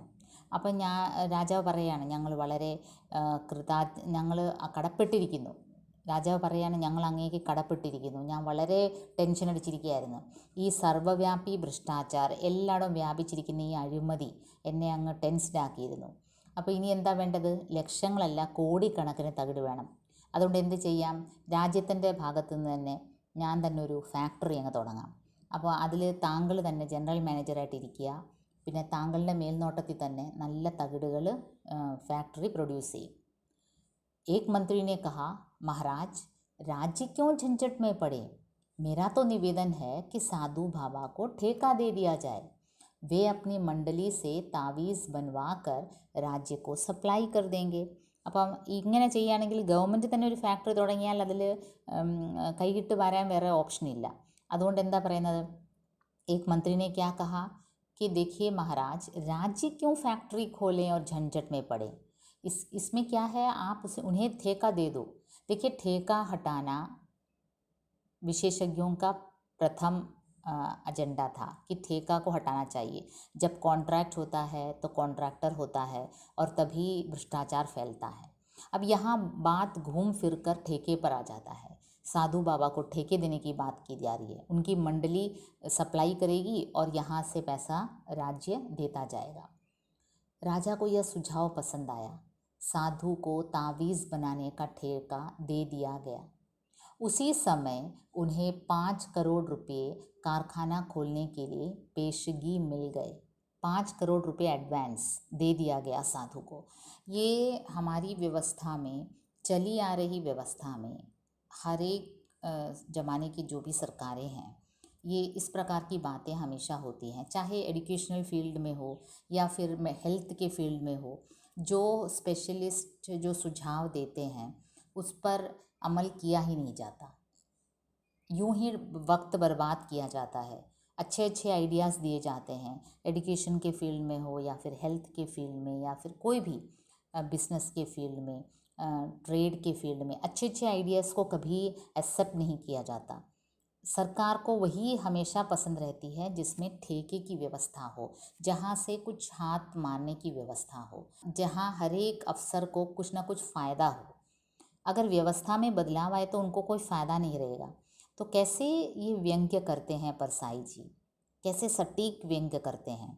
उनका व्यंग्य इतना, व्यंग्य की यही खासियत है कि केवल हंसाता नहीं है, डंके की चोट पर मारता है. എങ്ങനെയാണ് ഹരിശങ്കർ പർസായി ഇത് വളരെ കൃത്യമായിട്ട് ഈ നമ്മുടെ സിസ്റ്റത്തിനെ കളിയാക്കുകയാണ് അല്ലേ? അഴിമതി മാറ്റണമെങ്കിൽ ഏറ്റവും ആദ്യം വേണ്ടത് ഈ സിസ്റ്റം അഴിച്ചു പൊളിക്കുകയാണ്. നമ്മുടെ ഇന്നത്തെ കാലഘട്ടത്തിലും എക്കാലവും നമ്മുടെ സർക്കാരുകൾ, എല്ലാ സർക്കാരുകളിലും ഇതേപോലെ ഐഡിയാസ് എപ്പോഴും വരും. ഈ സ്പെഷ്യലിസ്റ്റുകളെ പോലെ ഓരോ ഫീൽഡിലും, അത് ഹെൽത്ത് ആയാലും എഡ്യൂക്കേഷൻ ആയാലും ട്രേഡ് ആയാലും ടൂറിസം ആയാലും ഏത് മേഖലകളിലും അതിനെ ഒരു റിവൈവിങ് പോയിന്റിൽ ഒരുപാട് നല്ല നല്ല ഐഡിയാസ് കീപ്പപ്പ് ചെയ്യും. ഒരുപാട് പേരുടെ എഫേർട്ട് ഫയലുകളിൽ മാത്രം ഒതുങ്ങും. അത് പ്രാവർത്തികമാക്കുമ്പം ഒരുപാട് ബുദ്ധിമുട്ടുകൾ വരും. കാരണം കൈയിട്ട് വരാനുള്ള അവസരം അതിൽ ഇല്ല. അതിൻ്റെ ഒരു ഉദാഹരണമായിട്ടാണ് ഈ സദാചാർ കാ താവീസ് വളരെ മർമ്മം ചേർത്ത് എഴുത്തുകാരൻ ഇതിൽ പ്രകടിപ്പിച്ചിരിക്കുന്നത്. അതാണ് ഈ സെട്ടയറിൻ്റെ പ്രത്യേകത. കൊള്ളേണ്ടവർക്ക് കൊള്ളും.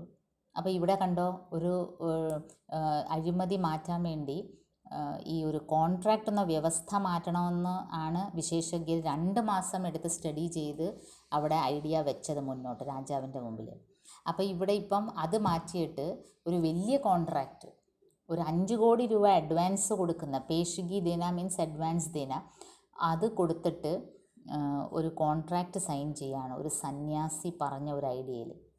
राज्यों के अखबारों में खबरें छपी, सदाचार के तावीज़ की खोज, तावीज़ बनाने का कारखाना खुला. ഭയങ്കര ബ്രോഡ് അഡ്വർടൈസ്മെൻ്റ് ഒക്കെ കൊടുത്ത് काफ़ी एडवर्टाइजमेंट दिया गया कि सदाचार के तावीज़ की खोज हो गई, तावीज़ बनाने का कारखाना खुला, लाखों तावीज़ बन गए. सरकार ने हर सरकारी कर्मचारी की भुजा पर एक एक तावीज़ बांध दिया. और എല്ലാ ഗവൺമെൻറ് ഒഫീഷ്യൽസിൻ്റെയും കയ്യിൽ ഓരോ തകിടുകൾ കെട്ടി. राजा ने खुश होकर कहा, मुझे नहीं मालूम था कि मेरे राज्य में ऐसे चमत्कारी साधु भी हैं. महात्मन, हम आपके बहुत आभारी हैं. आपने हमारा संकट हर लिया. हम सर्वव्यापी भ्रष्टाचार से बहुत परेशान थे, मगर हमें लाखों नहीं करोड़ों तावीज़ चाहिए. हम राज्य की ओर से तावीज़ों का कारखाना खोल देते हैं. आप उसके जनरल मैनेजर बन जाएं और अपनी देख रेख में बढ़िया तावीज़ बनाएं। एक मंत्री ने कहा, महाराज, राज्य क्यों झंझट में पड़े? मेरा तो निवेदन है कि साधु बाबा को ठेका दे दिया जाए। वे अपनी मंडली से तावीज़ बनवा कर राज्य को सप्लाई कर देंगे। राजा को यह सुझाव पसंद आया। साधु को तावीज़ बनाने का ठेका दे दिया गया। उसी समय उन्हें 5 करोड़ रुपए कारखाना खोलने के लिए पेशगी मिल गए। राज्य के अखबारों में खबरें छपीं, सदाचार के तावीज़ की खोज, तावीज़ बनाने का कारखाना खुला, लाखों तावीज़ बन गए। सरकार के हर सरकारी कर्मचारी की भुजा पर एक एक तावीज़ बांध दिया गया। भ्रष्टाचार की समस्या का ऐसा सरल हल निकल आने से राजा और दरबारी सब खुश थे। एक दिन राजा की उत्सुकता जगी। सोचा, देखें तो यह तावीज़ कैसे काम करता है। वह वेश बदल कर एक कार्यालय गए।